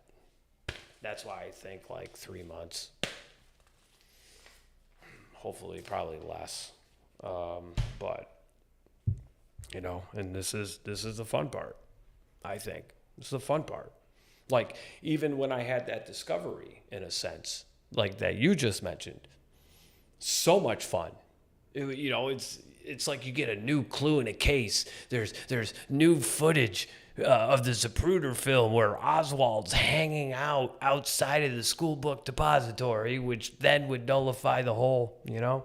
What do you got here, Dan? 100% about good comics being philosophers. Yeah. Yeah, the ones that make us look at it. I mean, dude, I'm sorry. Patrice, again, it's fresh on my mind because I watched it last night. But I mean, Jesus Christ, everything from the beginning with the, you know, finding a white girl, right, when they get lost, and then, then going, and then he does like 10 minutes making fun of himself, which really establishes trust with an audience that, like, he does the whole thing where he can't type, he can't read, if you put a gun to his mother's head, whatever else. And then he starts going into relationships, which I feel is like maybe 39, 38 minutes. And, but all of that established, and then it's fantastic. And there is a lot of that inquisitiveness with him. And trying to understand the men and women, and you girls are like this and dudes are like this, and why we're all lying to each other, there's such a philosophy there, and there's you learn something, you take something from it. Carlin, same shit. Hicks, same shit. Stanhope, same shit. Like it's cool to make people laugh. Like it's cool, but I love those extra elements where you're sitting there discussing the bits days later. That's why I know, again, it's got legs, it's not finished, but I know this happiness thing is something because I have comics coming up to me, not only, but like weeks later. I mean, like, dude, I've been thinking about that a lot. You might be onto something. Purpose and alignment. It gives off dopamine. And they sold you this so you would work overtime and pay more taxes. And if you don't have it, well, get out there and go chase it. It's just going to be like finding the end of a rainbow. You never fucking will. But purpose and alignment will make you feel amazing. I remember being depressed 2 years ago. I mean, I wanted to, and I was a mess.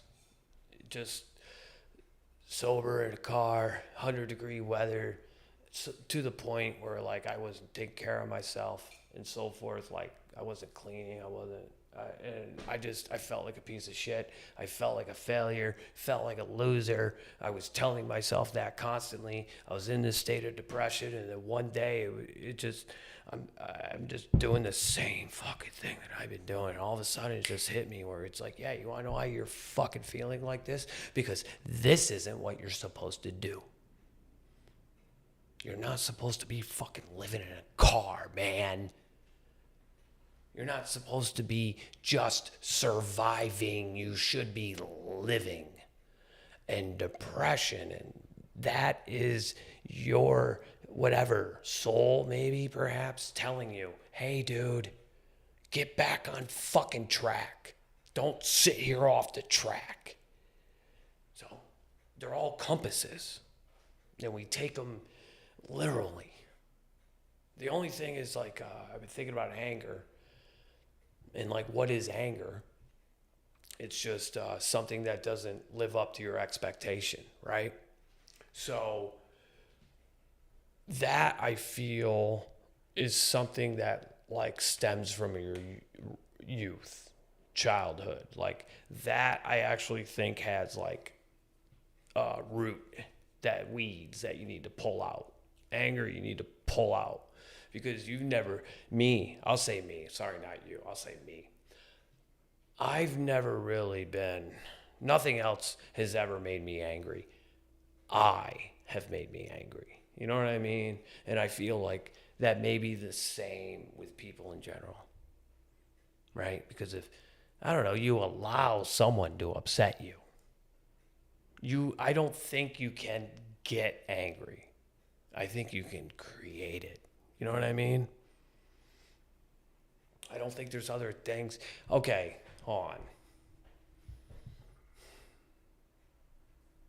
Yeah, but I was just thinking about like maybe like politics, something like that, or how the world's going, and you get mad at that. But then again, I still think it's something within you. There's something that you could have done or I could have done? You know what I mean? Or the fact that I expected this. Maybe that's where I'm wrong. The expectations can't be reached. So yeah, you're going to be let down. And I think personally, in my life, my family let me down a lot. And a lot of them, what I expected out of a mother and a father and so forth, didn't. And I think that's where a lot of, especially like after my dad died, I had the 7 months. I'm just getting completely sauced and all of it. I mean, Jesus. Sorry. Sometimes I can't believe that was me. Like, I can't believe I accepted that life. Oh, well, I did, but it made, it made sense at the time, you know? It made sense at the time. But, yeah. Like, that's how I know I feel like I'm a different version. You know? And I still forgive that person, mind you. I still do. Like, I forgive them. Because I don't blame them. But I wish we did something different. That's it. But no regrets. Because I don't, like, for example, and maybe I'm too proud of this, maybe I'm delusional, but again, I don't think I'd be coming up with this stuff without it. So, and I do believe that this stuff is going to be like Asheville in some time. Dan, I love it. Thank you so much for being here, Dan. I think a little bit is healthy, though. You don't necessarily want to repress it altogether. Yeah, but I definitely get what you're saying. Yeah, how do I say it? Okay, I don't know if you pay attention to sports at all, but like, what was it, Victor Wembanyama in that game one, you know? But again, he even never brought up anger. He was definitely motivated. He was definitely, again, he expected MVP, didn't get it. So now I'm going to show you that I am. And what was the word he used? Personal. He took it personal. He didn't say he got mad. He took it personal. So like with what you're saying there, where it doesn't necessarily, you don't repress it and it can be a good thing. I don't really think that's anger though. If that, you know what I mean? He took it personal. Okay. It was like a slight. I'm not mad about it, but I'm going to show you who I am. You know what I mean? That's why, like, yeah, dude, I definitely, I don't know how healthy it is. I mean, look at the fucking internet now, right? The one that they allow us to be on, not the one they're all on, and not the dark web. There's another one they're all on. But, like, you know, one thing that I found perturbing, kind of like, you know, doing these live streams and putting some videos out. It's like, what titles do I put and whatever. And it's just, yeah, it seems not hate per se. It's definitely not love. But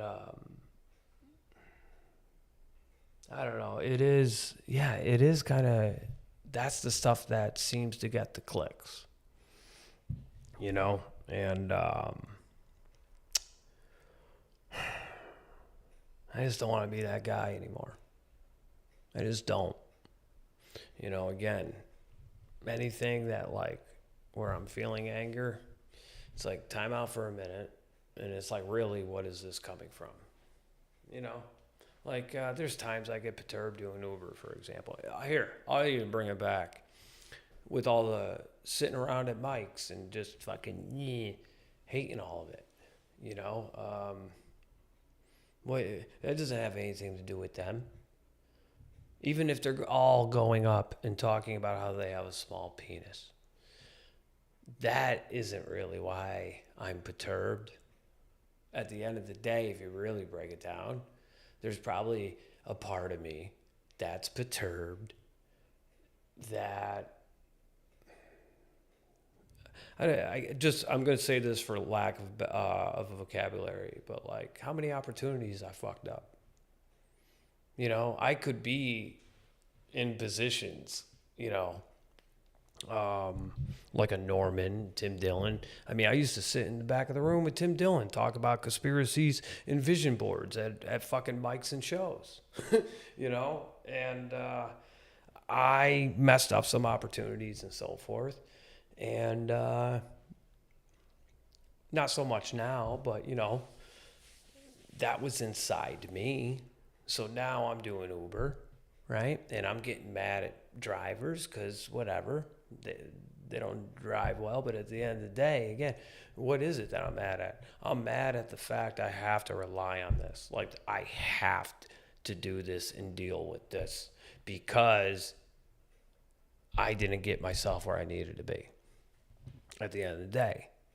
So the scene doesn't make, that's why the scene doesn't really make me angry anymore. I don't get angry about it because, first of all, I shouldn't have an expectation on this scene. I should have expectations. Get ready for it on me, right? So, yeah, and I'm trying to do it in a non-selfish, non-ego way. But yeah, it's on me. It's all on me. And again, I think I'm living proof. I don't know necessarily how to describe it in words, but it's this inside world here. This is what's real. This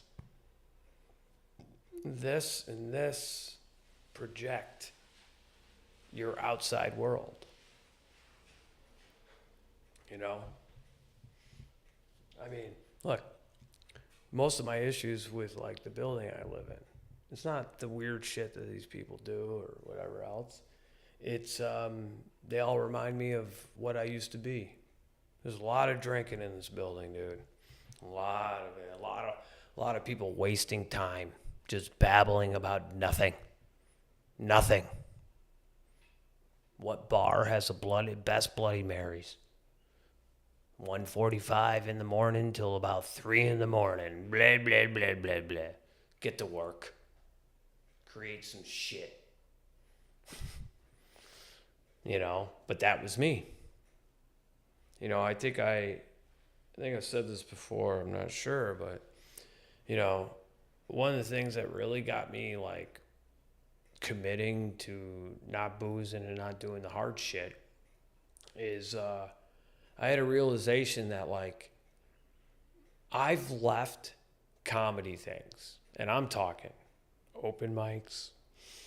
Dude, I've had auditions where I've just fucking walked out without auditioning because I could either get pussy or drugs. Probably in the other way, drugs or pussy.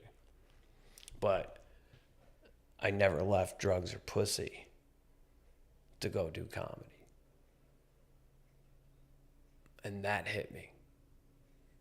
And I was like, all right, I got to commit to this. And here we are, you know? So, feelings are just compasses. They're not real. We make them real. Because again, we all think we're more important than we are. But we're not. You know, I'm going to die someday. And people might talk about it when I do. Maybe. But I'll tell you what, a year later, it's going to be a hell of a lot less. If there are any. 2 years after, 3 years after, 4, it goes less and less and less and less and less. You know? I mean, look at all the people that try to do good on the planet and they're dead. It's still blah. You know, Hitler's supposed to be the worst thing ever, right? And, you know, he's an awful human being and what he did and right? But there's still a shit ton of Jews. So it looks like what he did kind of didn't matter, you know? It's just, and I don't think that's a bad thing. I'm just saying, you know? So what impact do you really have? You know, you can go, oh, Jesus, yeah? Well, guess who's got more movies than Jesus? Hitler. More documentaries, which again goes back to no one wants to watch the History Channel and hear the story of Jesus, even though we don't know if it's real, but still the story of Jesus or something doing good things, or even a Gandhi, a Mother Teresa, I don't know. Did Joan of Arc, would she some good shit, whatever else, for the History Channel. But you can have a million fucking documentaries on Hitler. How many different ways can you show the Holocaust? How many, you know? And it's like we've got 5 different ways we look at the crucifixion. It's like, I wonder who should we talk about more, perhaps? Because the more you keep bringing it up, it seems like people go, oh, wait a minute, what? What's this? Oh, that's an interesting way to live life, and I didn't know that this existed.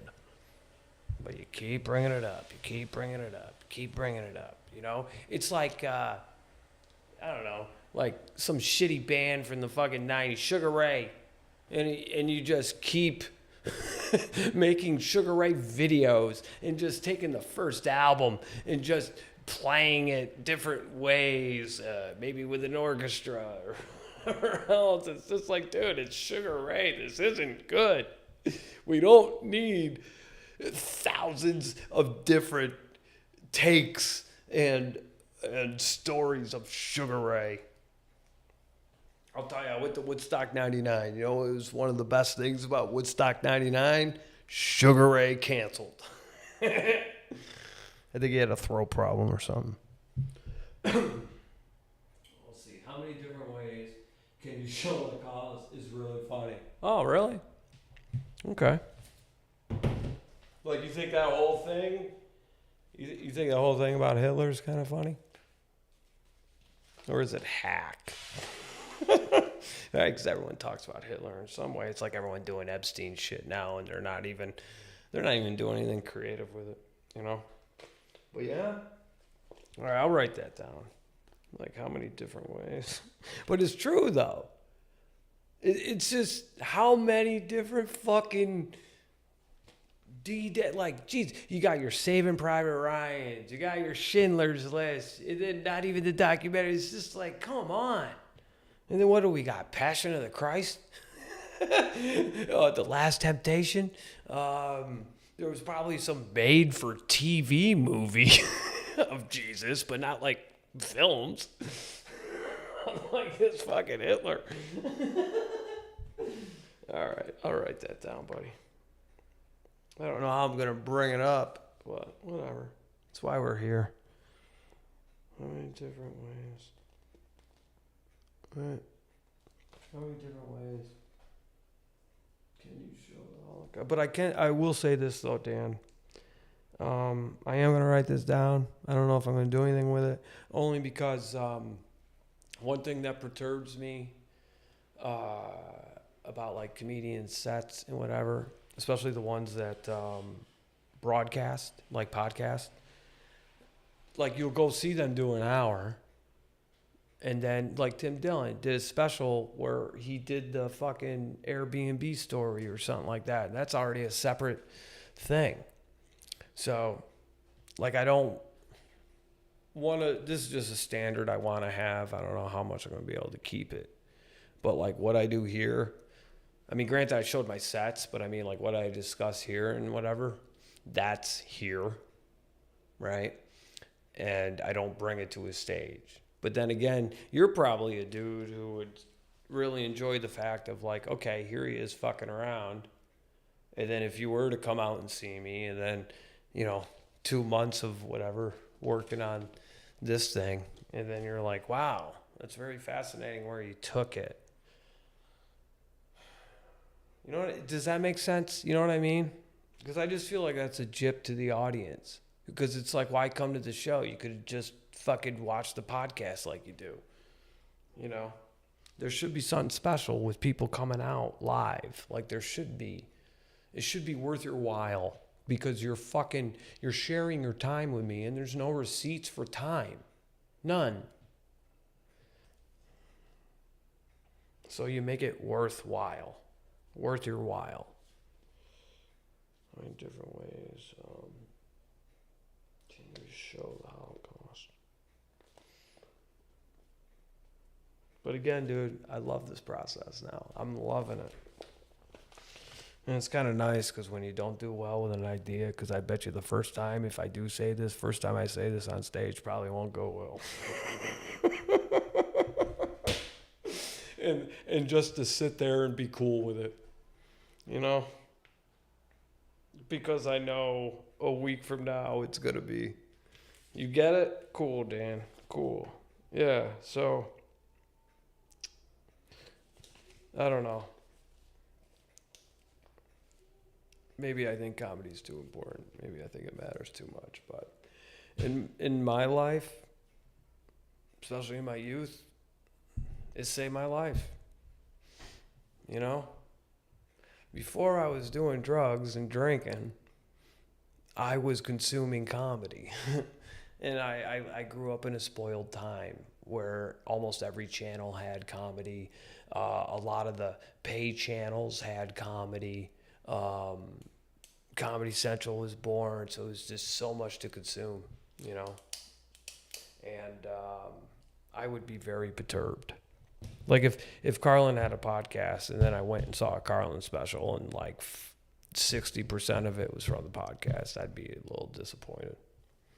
But if he took some ideas and then from it then made them bits, like, you know, that wasn't in then I'd be like, okay, that's kind of cool. But it's kind of hard to do when you talk all the time. And I think a lot of comedians get overexposure.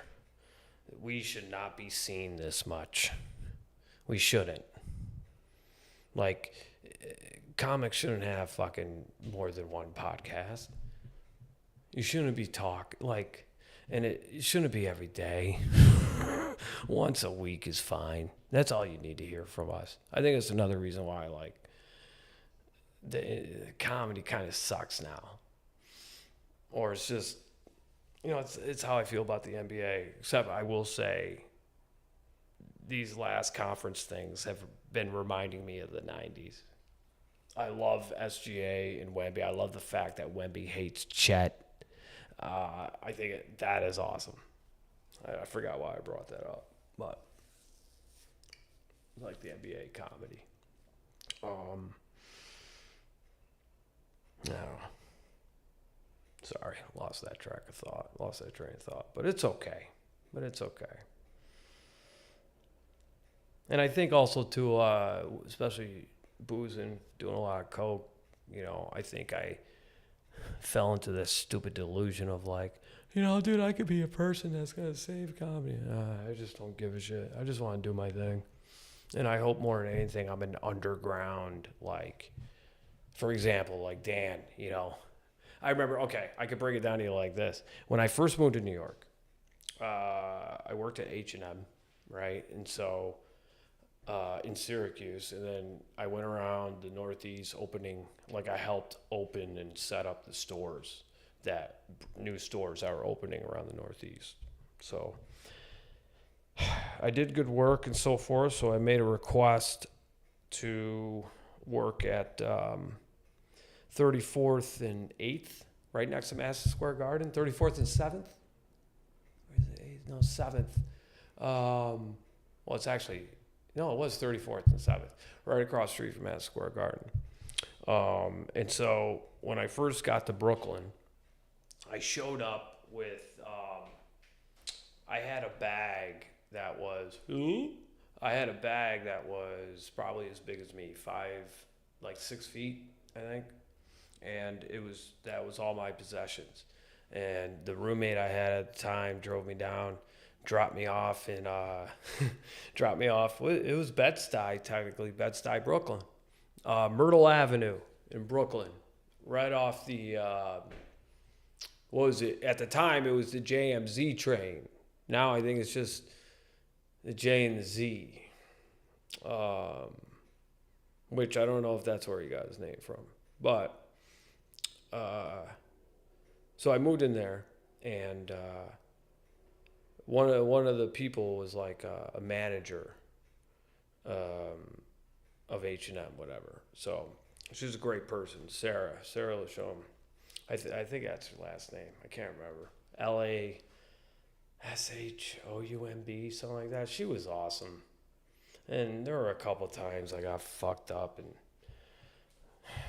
wasn't the best to her, but she was fucking amazing to me, dude. She was a really great person. Her and her, I can't remember, husband, boyfriend.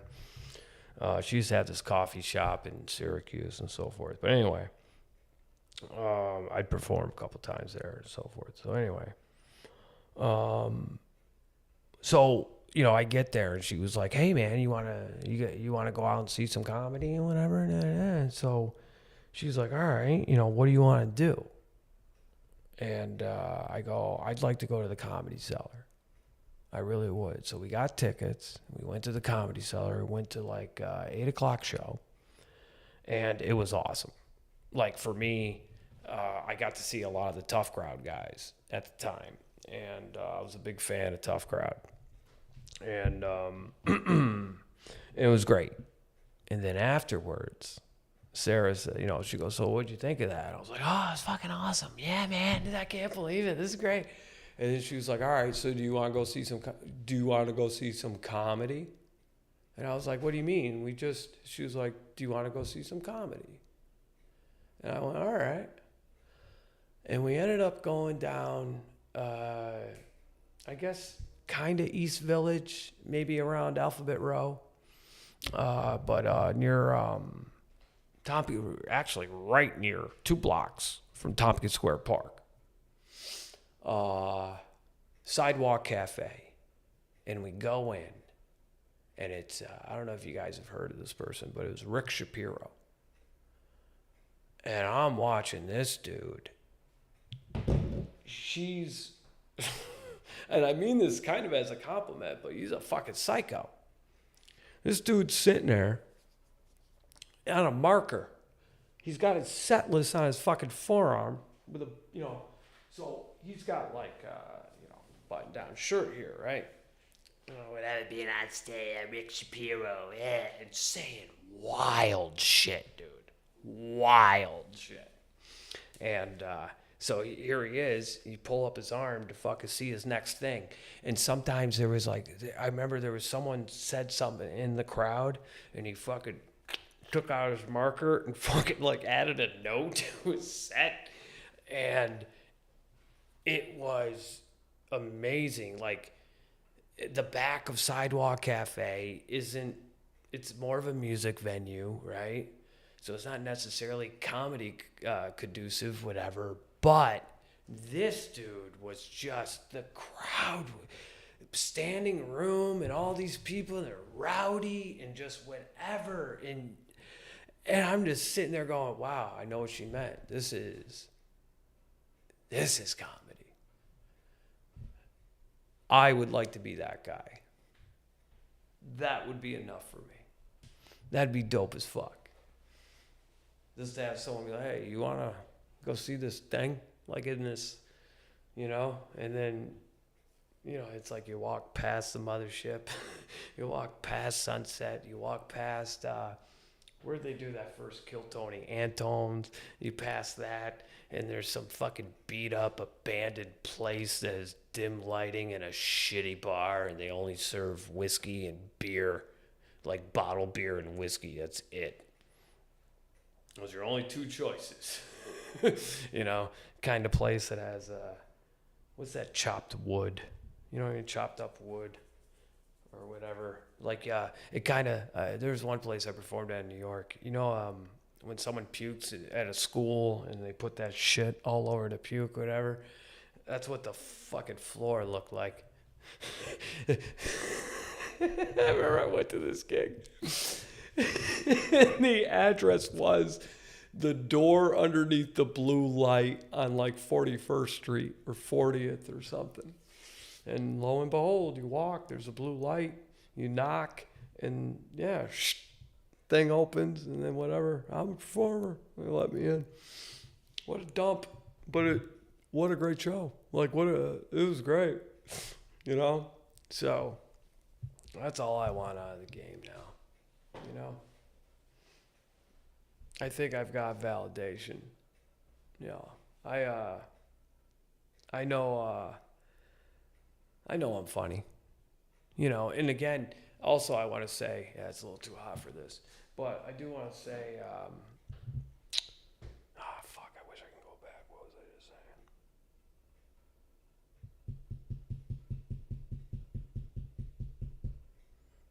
saying? That train left. Sorry. That train left. I just saw that you wrote legit, took off the shirt, and then apparently I forgot my whole tirade. But oh, yeah, it was what I know comedians. This is what it was. I even okay. I think my opinion. I think everybody is 10% funny. Everybody, 10% funny. The job of us is to take that 10%, make it 100. You know what I'm saying? And yeah, so like I'm funny. That's why you got people at work that are funny and whatever. This is funny. Like I think we're all 10% funny. Like even Chappelle is 10% funny. He just, when he shows it 100%. You know, but we're all 10%. And yeah, I believe that about myself. But now it's a matter of just, organizing and doing it right, finding the right words, getting funnier descriptions for things, and whatever else. It's the best. It really is. Like, and even watching that Asheville set reminded me of, like, I don't know, there were certain jokes in that where I was like, oh, dude, I remember when I thought of that. Like, when I first thought, no kidding. And I remember, like, how it started and whatever. It's just really interesting. It's really interesting. But I set up everything really well. Yeah.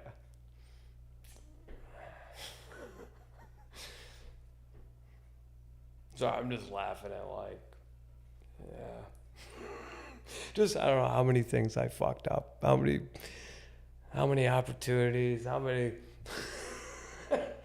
how many times I told somebody to go fuck themselves that was like a name or a gatekeeper. I just didn't give a shit. Because it was like, if I was being honest and right, I didn't give a shit. If I was being wrong and mean, which didn't happen much, because I wouldn't open my mouth too much if I knew I was being wrong, right? Because then you just put your foot in your mouth. But if I knew I was right, I'd be like, hey, you're a dick. You don't treat people like that. You don't do shit like that. Fuck you, right? And what does that do for you? Nothing. It buffers your ego a little bit, right? Oh, man. But doesn't do anything for you. So, this is what it is now. So when it comes to this, I'll say this to you, Dan, and everyone else out there is listening, watching. And again, thank you for being here. It's really cool. I'm going to get back on these. I don't know what time to do it. And I don't know if that matters. We'll see what happens with the replays when I'm done with this. But I want to find a better time. I want to find a time that I can do, and hopefully more people will be available to come on. I think right now it's, Jesus, I got to get up in a little bit, but regardless, who cares? I'll figure it out. Here it's 2 a.m, 3 a.m. in New York, and approaching midnight in Los Angeles, and it reminds me of that Soul Coffin song. We are in Los Angeles. The radio DJ. I wish I could play music on here, but YouTube would yell at me. So this probably isn't the best time. It's a good time. Nothing wrong with this time. But I do like the interaction. And again, this is really cool, Dan. Like, I think that's cool that either I made you feel that comfortable or you felt that comfortable being like, hey, dude, you know, it's pretty good, but it's a little too preachy, you know. I think that's really dope you did that. And again, I already had that thought, you know, before you did. But that's dope. It's really dope. So, I don't know. I'm going to figure things out. Again, I think the main priority is I'd really like to get together a nice 5-minute set, tape it, put it up on YouTube. And then hopefully that'll give me at least a little credibility with the people that come here. And then I think we can build something. I think I tried to build something too quickly. I shouldn't have done that. But then again, I'm glad I did it. I'm glad I pushed myself because, again, I wouldn't be where I am right now if I didn't start this at January, February when I did. But I really enjoy this. I really enjoy the engagement. I really like tonight a little bit too, of being like, okay, here's what I'm doing now, and then showing another set and kind of discussing that. I don't know how many people would really be into it, but whatever, this is my life. You know, that's what I'm into. So, and hopefully if you're here, it's because you're into that, you know, and I hope more than anything, you people get to watch me grow, and not only as a comic, but hopefully as a person. I mean, a lot of you were introduced to me, did I say that right? Regardless, I was introduced to you, whatever, through that Kill Tony with Rogan, where I was 71 days clean. And some of you know about the episode I was on before with Tom Papa that just went horribly, you know? And so hopefully, I don't know. Hopefully it'll be something where it's I don't know, you can see the montage in real time, you know, instead of the montage. And I don't even know if that matters. I don't even know if that's something people would want to see. But regardless, who cares? So what I'm going to do. You know what I mean? So it's either you're going to be in it or not. I don't know. What can I do? You know? Just hopefully, hopefully I connect with people more than I don't. That's all. I'm blown away. These are the best numbers I've ever had. This is kind of incredible. This is awesome. So there's definitely some value here, or I'm kidding. I was gonna say, or you don't have anything going on, but I don't mean that at all. But there has to be some value here, and that's dope, you know. And I hope more than anything, I could be a comedian that you people are like, he's one of us. He's not one of them. He's one of us. That would make my day more than anything else. You know, a tell. He's one of us. You know what I mean? Who is it? What is it? I'm gonna fuck up his name. I think Stavros. He's one of us. You know.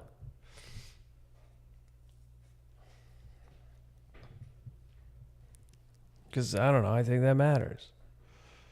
You know. Why'd I like Guns N' Roses so much? Because they were one of us. You know. I don't know.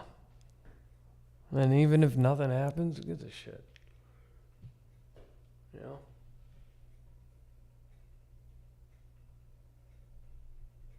Oh, whoa, okay. Just because this is slightly delayed, what is, what you said, Dan said here, see, I think that's mostly ego-based, too, like anger. What is ego-based? Sorry, I talked about a lot of things, kind of. That's all. I'll wait for it, dude. Take your time. Again, I know it's delayed a little bit, so... You don't mind if I take a seat, do you? There we go. Let's put on the laptop. Huh? If I can figure out which fucking button. That's good enough. I know it says caller up top, but what are you gonna do here? Is this without it? There we go. Oh, writing, wanting comics like a tell to be like, he's one of us. Oh, really? You think that's ego?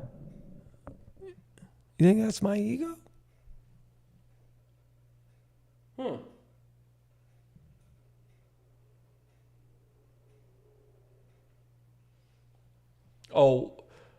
Oh, okay. Maybe you're saying this. Hold on. I just want to make sure I understand it. I think you're saying audience-wise, right? Like that's our ego being like he's one of us. Or is that my ego wanting to be like you? Right? I don't know. Or am I just totally missing all of this? It's very possible, dude. It's 2 a.m. What time did I wake up today? I woke up a little late. I woke up at 7 today. What's this?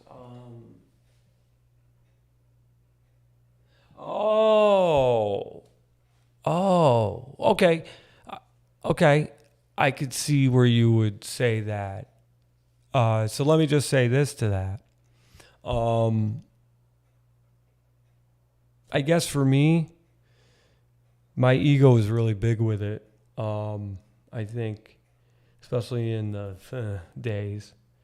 So I kind of thought I had an opportunity to be like up there with people of the past.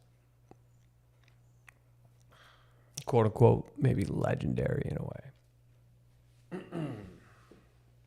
And so for me now, just to be like, that isn't even why I got into this. You know what I mean? Because I got into this because I just, one, I was funny. And then 2, I don't know, people thought a lot of my takes, like growing up and college and shit, opinions and so forth, were, distinctive and all of that. So, for me, when I'm saying to be like one of it, like, I would just like to have that Rick Shapiro kind of thing. I think that's really awesome. And honestly, there's not many people who even achieve that. You know what I mean? Let alone like whatever Chappelle, Louis level, I don't know if that changes possibly your perspective on that now, or maybe you still feel the same way. Totally fine either way. Totally fine. It's definitely something I'm going to think about. Not in a bad way, not like in a negative assessing, but kind of like making sure I'm being in check with myself and I'm not getting too, I will definitely think about this. I have shit like that in my life too, to be clear. Oh, dude, we all do. We all do. We're all a mess. We're all a mess in a way. Some of us just, most of us, some, whatever, we can conceal it better. You know what I mean? Or deal with it better, or maybe just understand that, like, it's like weather. Some days it's sunny, some days it's a hurricane, and you take it as it comes, leave it as it goes, as they say. You know what I mean?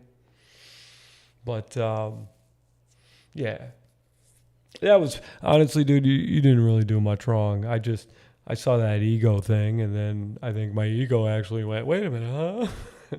So that's more of a me thing than anything on you. So,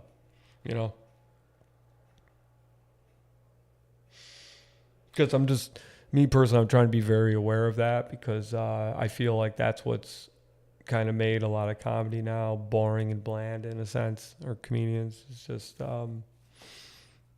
you know, that ego, you know. Some people find it endearing and so forth, but like, you know, I would never have a throne in my apartment. I'll tell you that much. I would never want to talk into a gold microphone, for example. You know what I mean? So.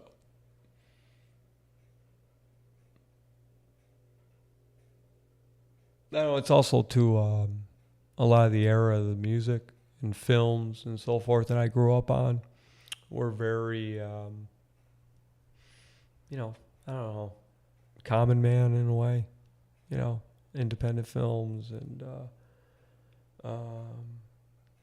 you know, grunge, alternative music, you know, especially with what was out. You know, you had your big blockbusters like A Driving Miss Daisy and whatever else, and then like 3 years later, you got like Reservoir Dogs or Pulp Fiction, whatever else. You know what I mean? Same with music. You know, it was like Poison, Bon Jovi, all that hair metal, and then like, and it got very mainstream, overproduced, and whatever else, and artists were being, and then grunge came in and was just like, nah. This is just what we do. And pretty much what we do is like common man shit, you know. Or a common person. But, you know. So, I think, I don't know. I got a lot of roots in that shit. Even if it probably was propaganda and a psyop. Who cares? Who cares? I forgot what clip I saw where some dude, some old guy, wrote all the music. He was like it was a movie or TV show. It was like the military, CIA. And he wrote like Smells Like Teen Spirit, and he wrote it on a piano, and he was playing it. And he's like, yep, I wrote that. You thought you had rebellion. Yeah, that was me. You know, I wonder if it's like that, but I don't spend too much time on it because then it would ruin the fun of life. This has gone way longer than I thought it would, but this has been good. I think this was more than I was just gonna come on and be like, hey guys, this is what I'm doing. My calendar, go to my website, join my mailing list. You know, and I'm going to do some things. I'm going to come back and whatever. And then here we are. It was awesome. So, again, I'm probably going to be jamming out soon. I should wake up in like 3 hours.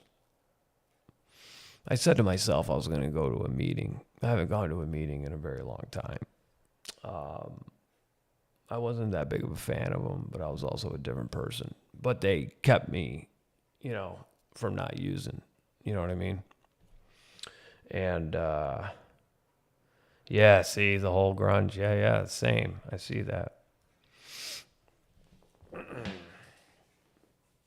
Shit, why am I doing this? Probably because I'm tired. Yeah, I forgot what I was just saying. Jamming out. I was going to leave.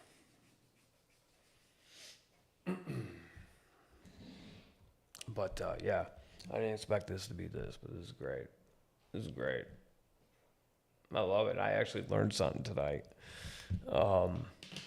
So again, Dan, just thank you so much for your feedback on that, because it led to all of this, you know. And I haven't watched that Asheville set in forever. I don't think anyone's watched it on YouTube in like years. And to go back to that, and just like going, wow, especially, I'm not comparing myself at all, but after watching Patrice last night and seeing like, I was seeing what he was doing. I was looking at like, when he'd bring up a topic, you know, what's weird, hard, scary, or stupid. That's like a dumb Judy Carter thing, because like, a lot of jokes should be premise, emotion, punchline, then tag, act out, whatever else. And a lot of times people miss the emotion. But if you listen to everybody, any comedian, I don't care who it is, I don't give a shit what era. I'm talking Lenny Bruce, Joan Rivers, Paula Poundstone, Richard Jeni, Richard Lewis, Freddie Prinze, Red Fox, who, I don't know. I mean, list can go on and on and on and on. They all do that element of like, here's my topic. What's weird about it? What's scary about it? What's stupid about it? And what's hard about it? And usually answering those questions will give you your premises, right? And then from there, like, what's weird about sobriety, for example? Or scary, stupid, hard. It's hard to be sober when you're sober. It's whatever else. But it's like, so watching Patrice last night, he does that all throughout and does it very distinctively. And then seeing that Asheville set, and I had this is awful, this is weird, this is ridiculous. Yeah, I wish I didn't have to wake up and do Uber. I was talking about meetings. Wish I didn't have to do Uber. I wish I could sit down tomorrow for like 4 hours and really like kind of break this down more and get it more to that Asheville set. But yeah, meetings. I haven't gone to them in a while. And I haven't talked to my sponsor in a very long time. And I just feel like I should. Something's been telling me to go for like 2 to 3 weeks, and I just every night ends up being like this, 2:15 in the morning, whatever. And then I'm like, fuck, I gotta go to bed. I'm supposed to wake up at 5:30, start my day. And there's a 6 o'clock in the morning meeting I used to go to because those are the real ones. Those are the real ones, dude. If you're fucking going to meetings at 6, you're 6 in the morning. You're really doing this. And they were soldiers. Those people were warriors. Some of them, did more than booze, right? Addicted to harder shit in those meetings. And, tell me what's funny too, by the way. Because again, there's a delay. Appreciate it though. So I should go to a meeting tomorrow. I'd love to see my sponsor. Again, I don't mean this with ego. I kind of mean it with pride, but I look good. Like what I mean by I look healthy. I don't, believe me, I don't think I'm attractive or anything like that, but whatever. But I look good. I feel good, and I think it would inspire me or motivate me a little bit to see them. And then I think it would do a number on them to see me, and especially how I am. I'm so much the clarity in myself. I don't have the static. I don't have a lot of the emotion that I had even 6 months ago, a year ago. So, really? All right, if I may ask you, what do you think is funny, or why do you think that's funny? Out of curiosity. Like, what was the thing you gave? Just the fact that they're like 6 a.m. meetings are hardcore people? Because it's kind of true, though, man. That's why, like, I went to 6 in the morning. Like, what was it? When I went to Kill Tony and it was canceled, and then I went to a meeting at and then there's the rainstorm, whatever. So I stayed at 2 meetings that night. And that's when that night I was like, okay, I'm going to go to a 6 a.m. meeting. Because I feel like these people would be like, if you're in there, you're hardcore. And like, sure enough, but what I mean by that is like, there's people, 30 years without doing fucking heroin. And like on a regular basis, or crack, whatever else, And then you see them and they talk about how much their lives have changed. Even though in the beginning you sit there and you listen to them and you're just like, you're full of shit.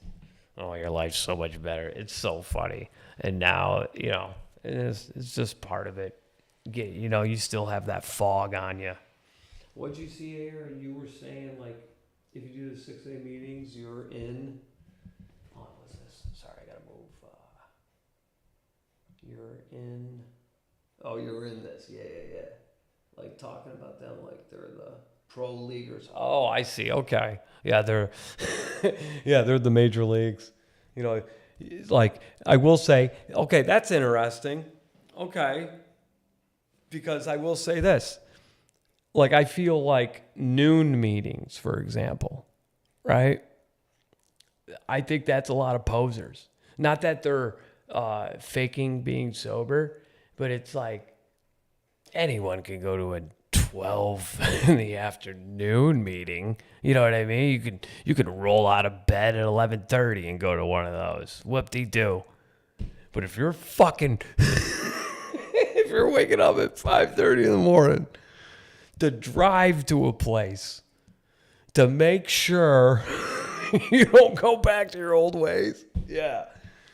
Like, if you're going to a noon meeting to prevent you from going back to your old ways, you're not doing it wrong, but it's like lazy. Pussy,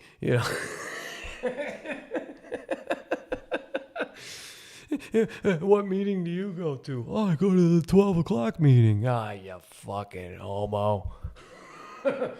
You either go to morning meetings or you don't count. I will say in New York, I'll say this. One of my favorite things to do, and it was, I want to say it was off Bleecker, but there would be a 2 a.m., 2 in the morning meeting. And that was a mix. Like, you had a mix of you had your couple hardcores, right? That were just, and then you've got the people that go through the revolving door, right? Every month or every year, every other year, whatever, they relapse. And then you get people, honestly, that were actually drunks or homeless.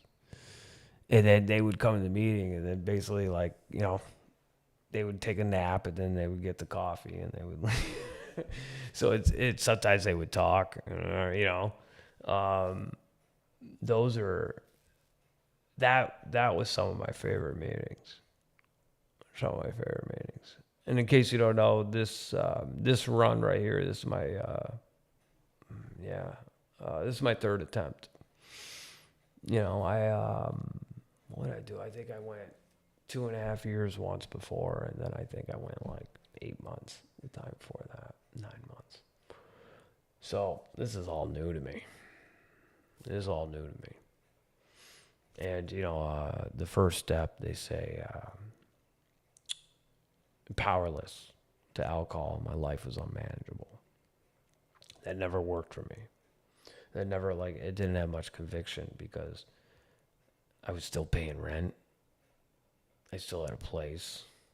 But that isn't the stuff that mattered because everything else was kind of crumbling, relationships, even just friendships or even coworker relationships, any kind of relationship. Didn't have to be sexual or anything. They were crumbling, I think my stature in comedy was crumbling, but I would go, hey man, I got my job and I got my roof. And let me tell you about my job quick. At that time, I was washing dishes at a vegan restaurant in Williamsburg, Brooklyn. Makes sense. Bye Chloe or Hello Chloe, something like that. I think she's bankrupt now, but she had some lawsuit. Something happened. I don't know. But I got keys to the place because I would go in there. I was supposed to start my shift at 6. And a lot of times I go out to comedy or whatever, do drugs, pussy, and then I'd be out, right? So then I would come into the restaurant 3 in the morning and then take a nap and wake up at 6 and punch in. And then no one came in until 6:30, so I'd go into the bathroom and sleep for half an hour or 25 minutes before people started coming in at 6:30. It's crazy. One morning, I remember I still had fucking Coke flakes in my nose and shit, and one of the people saw. Oh man. Wow. But yeah, I was doing that a bunch, man. So yeah, this is the third one, and now so that I felt was manageable. But the thing that got me this time, I added personally to myself, was the life I wanted was unattainable. Like I wasn't going to be the comedian I wanted to be if I continued to use. And that's that little bit adding to that first step pretty much made me go, okay, let's try to do this, right? Because the life I want is unattainable if I continue to go down this path. So this attempt has been my longest. I do smoke weed time to time, but it's not like it was at all. It's actually more of a tool. If I see it get out of hand, but right now I don't even have the desire. I wouldn't want to be that again. Just like wake and bake and all that shit. I don't know. You know, what do we got here? Punk rock shit. Hell yeah, dude. Yeah. Yes, I did. And also, like a lot of you don't know, I'll go over this briefly because it just, who cares? Not that who cares, but it's just, but yeah, dude, let's see. I did the Kill Tony with Tom Papa, went bad. Kill Tony with Joe Rogan, really well. Video went viral, shorts went viral. Pretty amazing. Then I think the next one was, Ian Finance and Tony's mom. That one I felt was okay. The set was all right. The interview was mostly Tony. I don't think Tony likes me. Who cares? But, you know, it just didn't feel comfortable. Then I think after that was Duncan Trussell. And that one seemed to be good. People liked the retardy joke, whatever. The interview, though, was okay. I did look like the guy from Home Alone, which is pretty funny. And then I did one more. And that was with some dude I didn't know. Yeah, he is. Tony is a clown. He's a lobster. Yeah, Twitch. Or maybe that was his name. He was on Twitch. I don't know. He was some fucking live stream person. And then there was some other guy who, I don't know, some comic from New York. I didn't really know. That one was not good. That was one I've never rewatched, and I don't think I ever will. That minute, I did that minute leading up, and I remember I was doing a Biden impression, and when I did it on Kill Tony, it was the worst impression of Biden that has ever existed. And I'm not saying I do an exact, but like, it was way better than that. Everything stumbled out of my mouth because I cared about it too much, you know. And then I just got in my head, and the interview was really bad. And after that, I remember I walked out of the mothership, and I didn't go to, at the time, everyone was at Poor Choices. And people were really rooting for me when I left to go to the mothership. And I didn't even go back to Poor Choices. I just went for a walk downtown, walked till like probably 3-4 in the morning. And, you know, at the time, I probably had like a year and a half of sobriety maybe. And I started having a conversation with God of just like, what just happened? That wasn't supposed to, I've been playing by the book. What the fuck?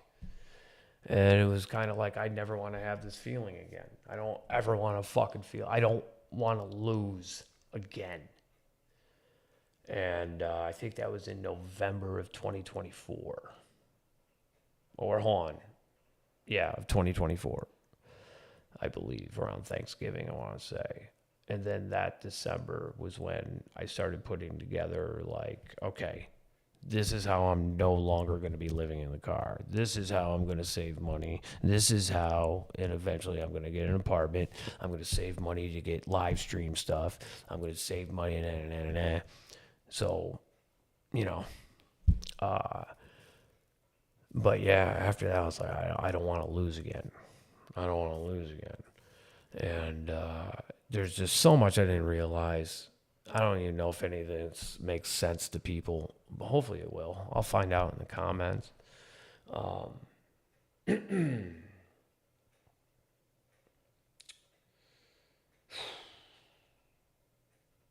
Yeah, it's just the uncovering of personality and like fucking wild, dude. It's wild. It's really kind of like a 3.5 year mushroom trip, you know. Hey, what's this? We got Mikey Sauce. Hey, Mikey Sauce. How are you, sir? Thank you for coming in here. Usually I put, here we go. We can do this for now. But there you are, sir. I guess I can do that from now on in a way, if need be. But there you are, sir. So thank you, Mike, for coming in. Dan says he totally get it. To answer your question, Mikey Sauce, I like the song. What is it? If you give me a moment, it is Mr. Joe Yoga. Oops. One moment, buddy. Here we go. This is Mr. Joe Yoga. He was a musician. He's a musician that I know from New York City. And he's on, what is this here? Bandcamp. But this is the album. Everything you've heard is true. And the track is called Gimme Death. Oops, you can't see it on here. I'm sorry. Give me a moment. I'll move it over some. Does that help at all? It makes it a little bit better. Here, how's that? There you go. But, oops, stop, computer. Sorry, it's late. I'm dumb. But there, yeah, Gimme Death. And it's by Joe Yoga, and it's on Bandcamp. And that was a song that was inspired from one of my sets. And like that middle lyric is absolutely true.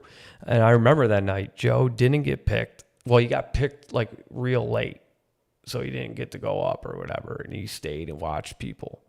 And he was, you know, in a mood, like you mentioned in the song. And I remember he came up to me after that set, and he was like, I fucking love what you said there. Would you mind if I made that a song? And I was like, are you fucking kidding me? Go nuts. And I didn't even expect him to ever say my name in it or anything. But, yeah, dude, Joe Yoga's got some shit, dude. He was, that dude locked himself in his room and wrote like... I can't remember how many songs in a weekend. He did some shit like that. And I remember he came and played at a mic. He wrote like 6, 7, 8 new songs that were just like really good. His lyrics are really good. So yeah, I appreciate you digging that song. Yeah, Joe Yoga. Gimme Death. Gimme Death. There we go. Can we get back to here? Or is it that one? There we go. But, yeah, I don't know what I was saying before that. Some stupid shit about sobriety and being dumb. But, yeah, so now it's just, like I said, August. I thought it was, oh, that's really funny. No, man, that's Joe Yoga. I don't know if my mic was on. I was actually kind of singing the song as it was playing. I don't think my mic is on when I have the title card up. But if it was, yeah, you might have heard me singing with Joe. But nah, it's Joe Yoga, dude. Good dude. Mike Milazzo is another guy. He hell of a songwriter. I worked with him a lot. I did a lot in New York with the musicians coming up. I didn't necessarily enter the comedy club scene right away. One thing I did, it was really awesome, helped me put some hair on my chest, was I would host like I get to call them like musician like bringer shows. So like a musician, they give you a time slot, and then you ask as many people as you can to come, whatever. And if you get a number of people to come, then the next week they give you like a better slot and so forth and whatever. But it would be like, Christ, I don't know what, 6 bands in a night, 7 bands, from like 6 to like 1, 2 in the morning, free drinks, drugs. And then while the bands were setting up in between, like whatever stage changes, I would just go up and just do whatever, kill time. And, and then you sit there, they have the bass drum, they're testing the drums behind you quick. You just play with it, whatever else. But that was, so that's how I got to know a lot of those dudes. And I got to do also, I would do stand up also in this really fucking kind of cool but crazy improv group. And they called themselves God Tastes Like Chicken. Which, brilliant. And the gentleman who kind of was like the ringleader of that, John Murdoch. And he was a very interesting dude, man. And really had some takes on art and life and thoughts and things, Some of them were really amazing. Some of them absurd, just like anybody. But I tell you, I love that name. I love that name. God Tastes Like Chicken. I thought it was fucking brilliant. I just thought it was brilliant. So, yeah. So now I'm just getting myself back ready, and I hope more than anything else, I get the opportunity to get on Kill Tony, and I get the opportunity to show what I am now, and hopefully show the potential of where I can go, and we'll see what happens. I don't really expect much other than hopefully people watching will get on board. But I expect Redman will probably be like, you want to be on Secret Show? I expect Tony to ask me the same fucking questions. How long you been doing this? Is there anything in your love life? Like nothing fantastic or interesting. He might mention like, oh wow, you look 5 years younger. Something about these sober people. They just get sober and they look younger, Amazing. Ugh. So that's the plan right now.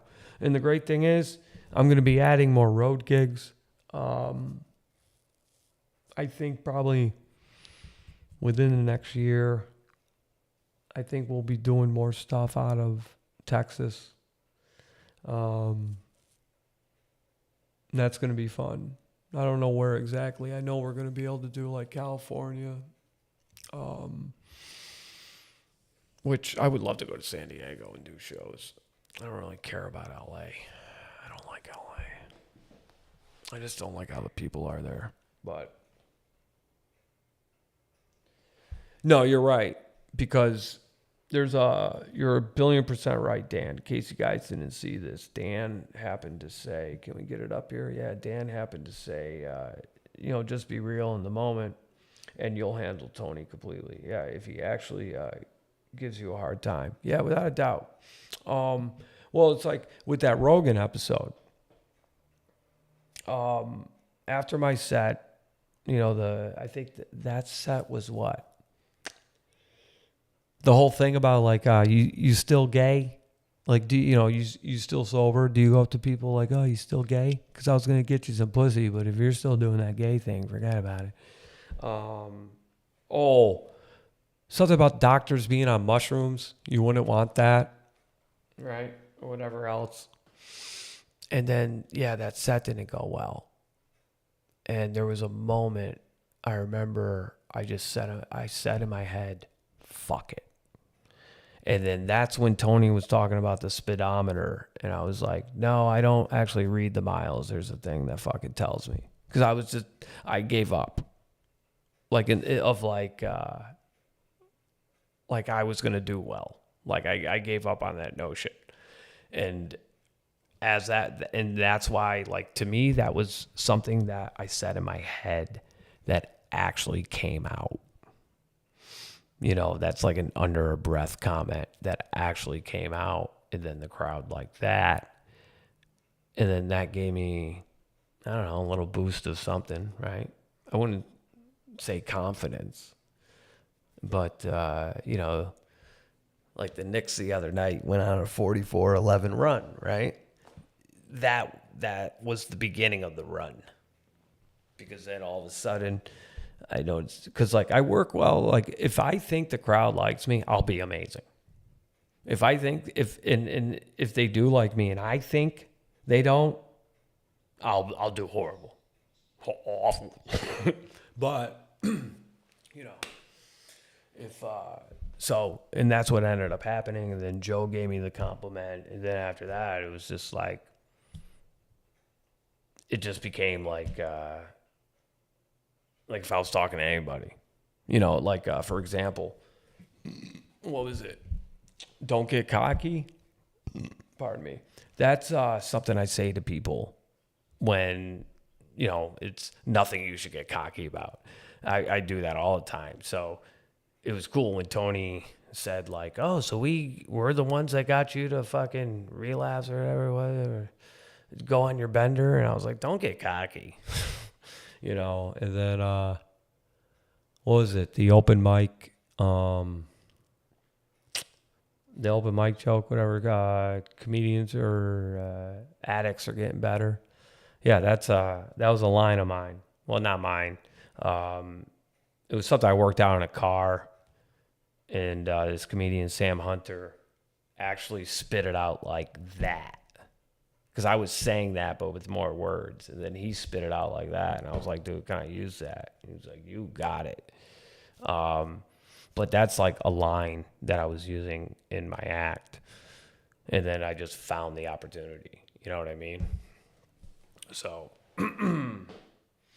it's, again, the thing is how you said there, like, just be real. Now I will be. And not that I wasn't before, but it's just, dude, I have so much self-awareness right now, and I would even say, I hope this doesn't sound cocky, no pun intended, but just self-sure. So I think like I won't have like this bent up resentment when I do the interview this time. Because like, look, dude, I'm good. I'm doing the thing. I know it doesn't look like it to you guys yet, but like in the dark, I'm doing the thing.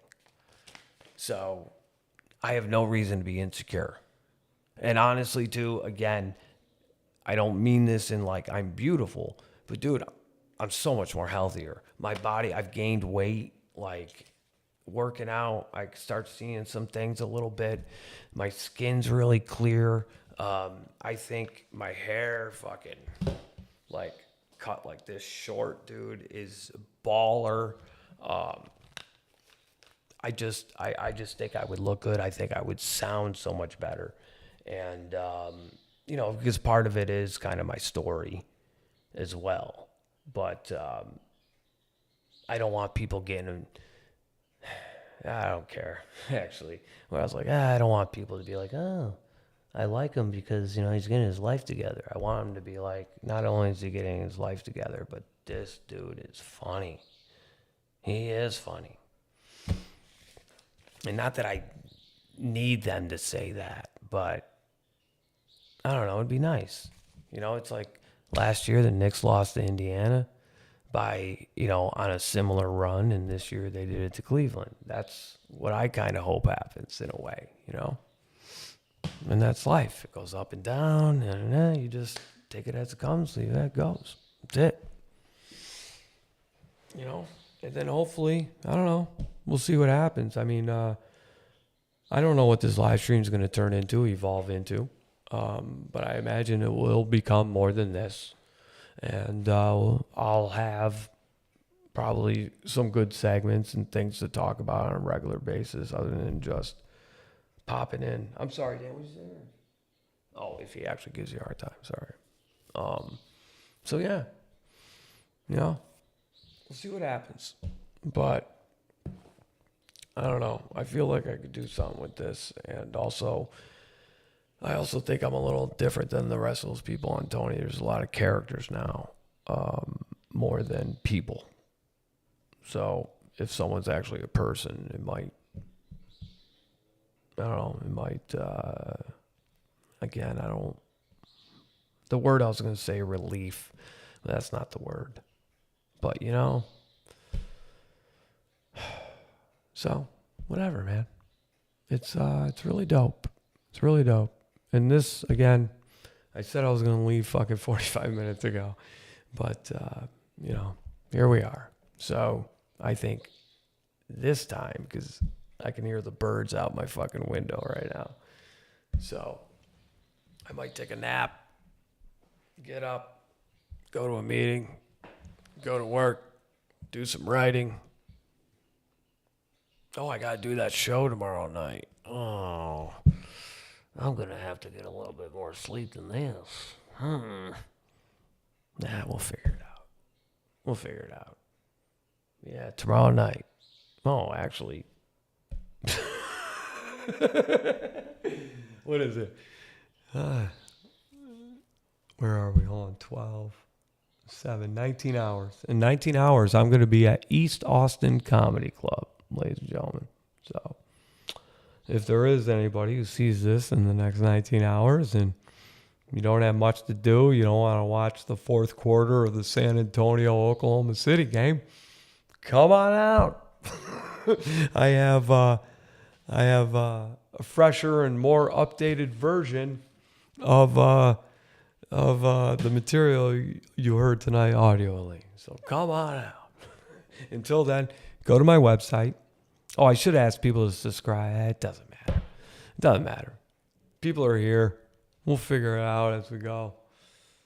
You're either going to find this and subscribe or you're not. I don't know. I mean, it's kind of like, are we at this point where even I have to say that when it comes to a YouTube thing? It's like answering machines back in the day. Leave a message after the beep. Yeah, of course. You don't have to tell me that. It's what we do now. So, this has been awesome. Thank you very much to everybody who has been here. Is there any way I can look at the top fans? Oh, look at this. Nope, not that button. Nope, not that one. How about this one? Nope, what about that one? Hey, can we do, there we go. All right, ladies and gentlemen, I definitely want to give a shout out to these people. They were, especially Dan. Until there's another Dan, I'm just going to call you Dan. Even though you're Dan T9V6F. Nah, you know what? I'm going to keep the TV, because that's who you are. So, and then also, Analogia Artificial, thank you so much for being here. Alex Bowden Live, thank you so much for being here.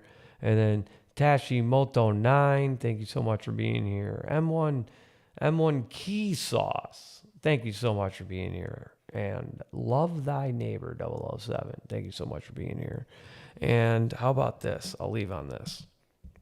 Oops, if there's other people watching this after the live, please leave comments if there's anything. Whatever, I don't know. Let me know you were here. Back in the day, we used to spray paint, like Warner was here. Yeah, why don't you give me a Warner was here? Or no, not a Warner was here. You were here type of thing. And whatever else. But I don't know when I'm going to pop in again.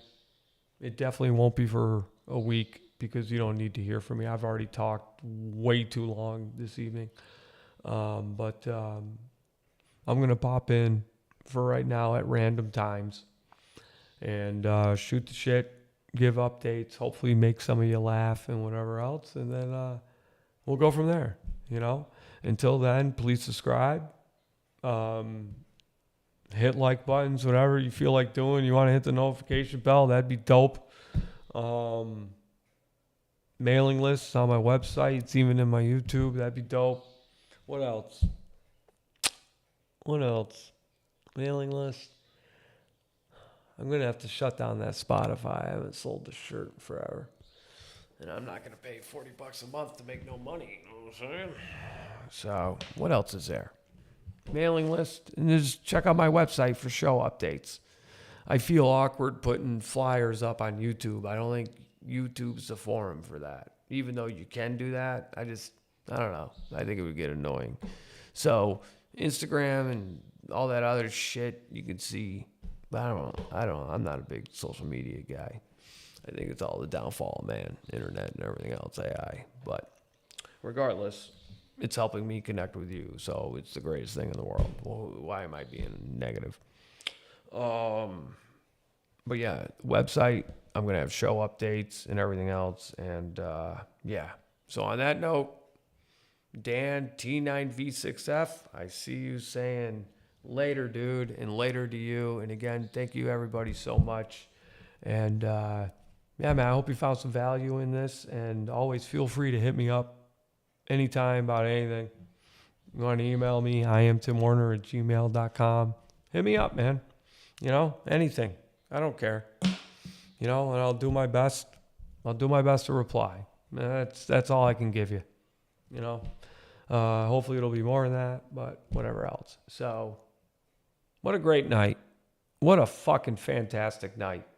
I've been having a really good couple of months, dude. So, let's keep things fucking going. Thank you guys for being here. Spread the word, whatever else. And we'll talk the next time we talk, man. Fucking rock and roll, everybody. I love you too. Later.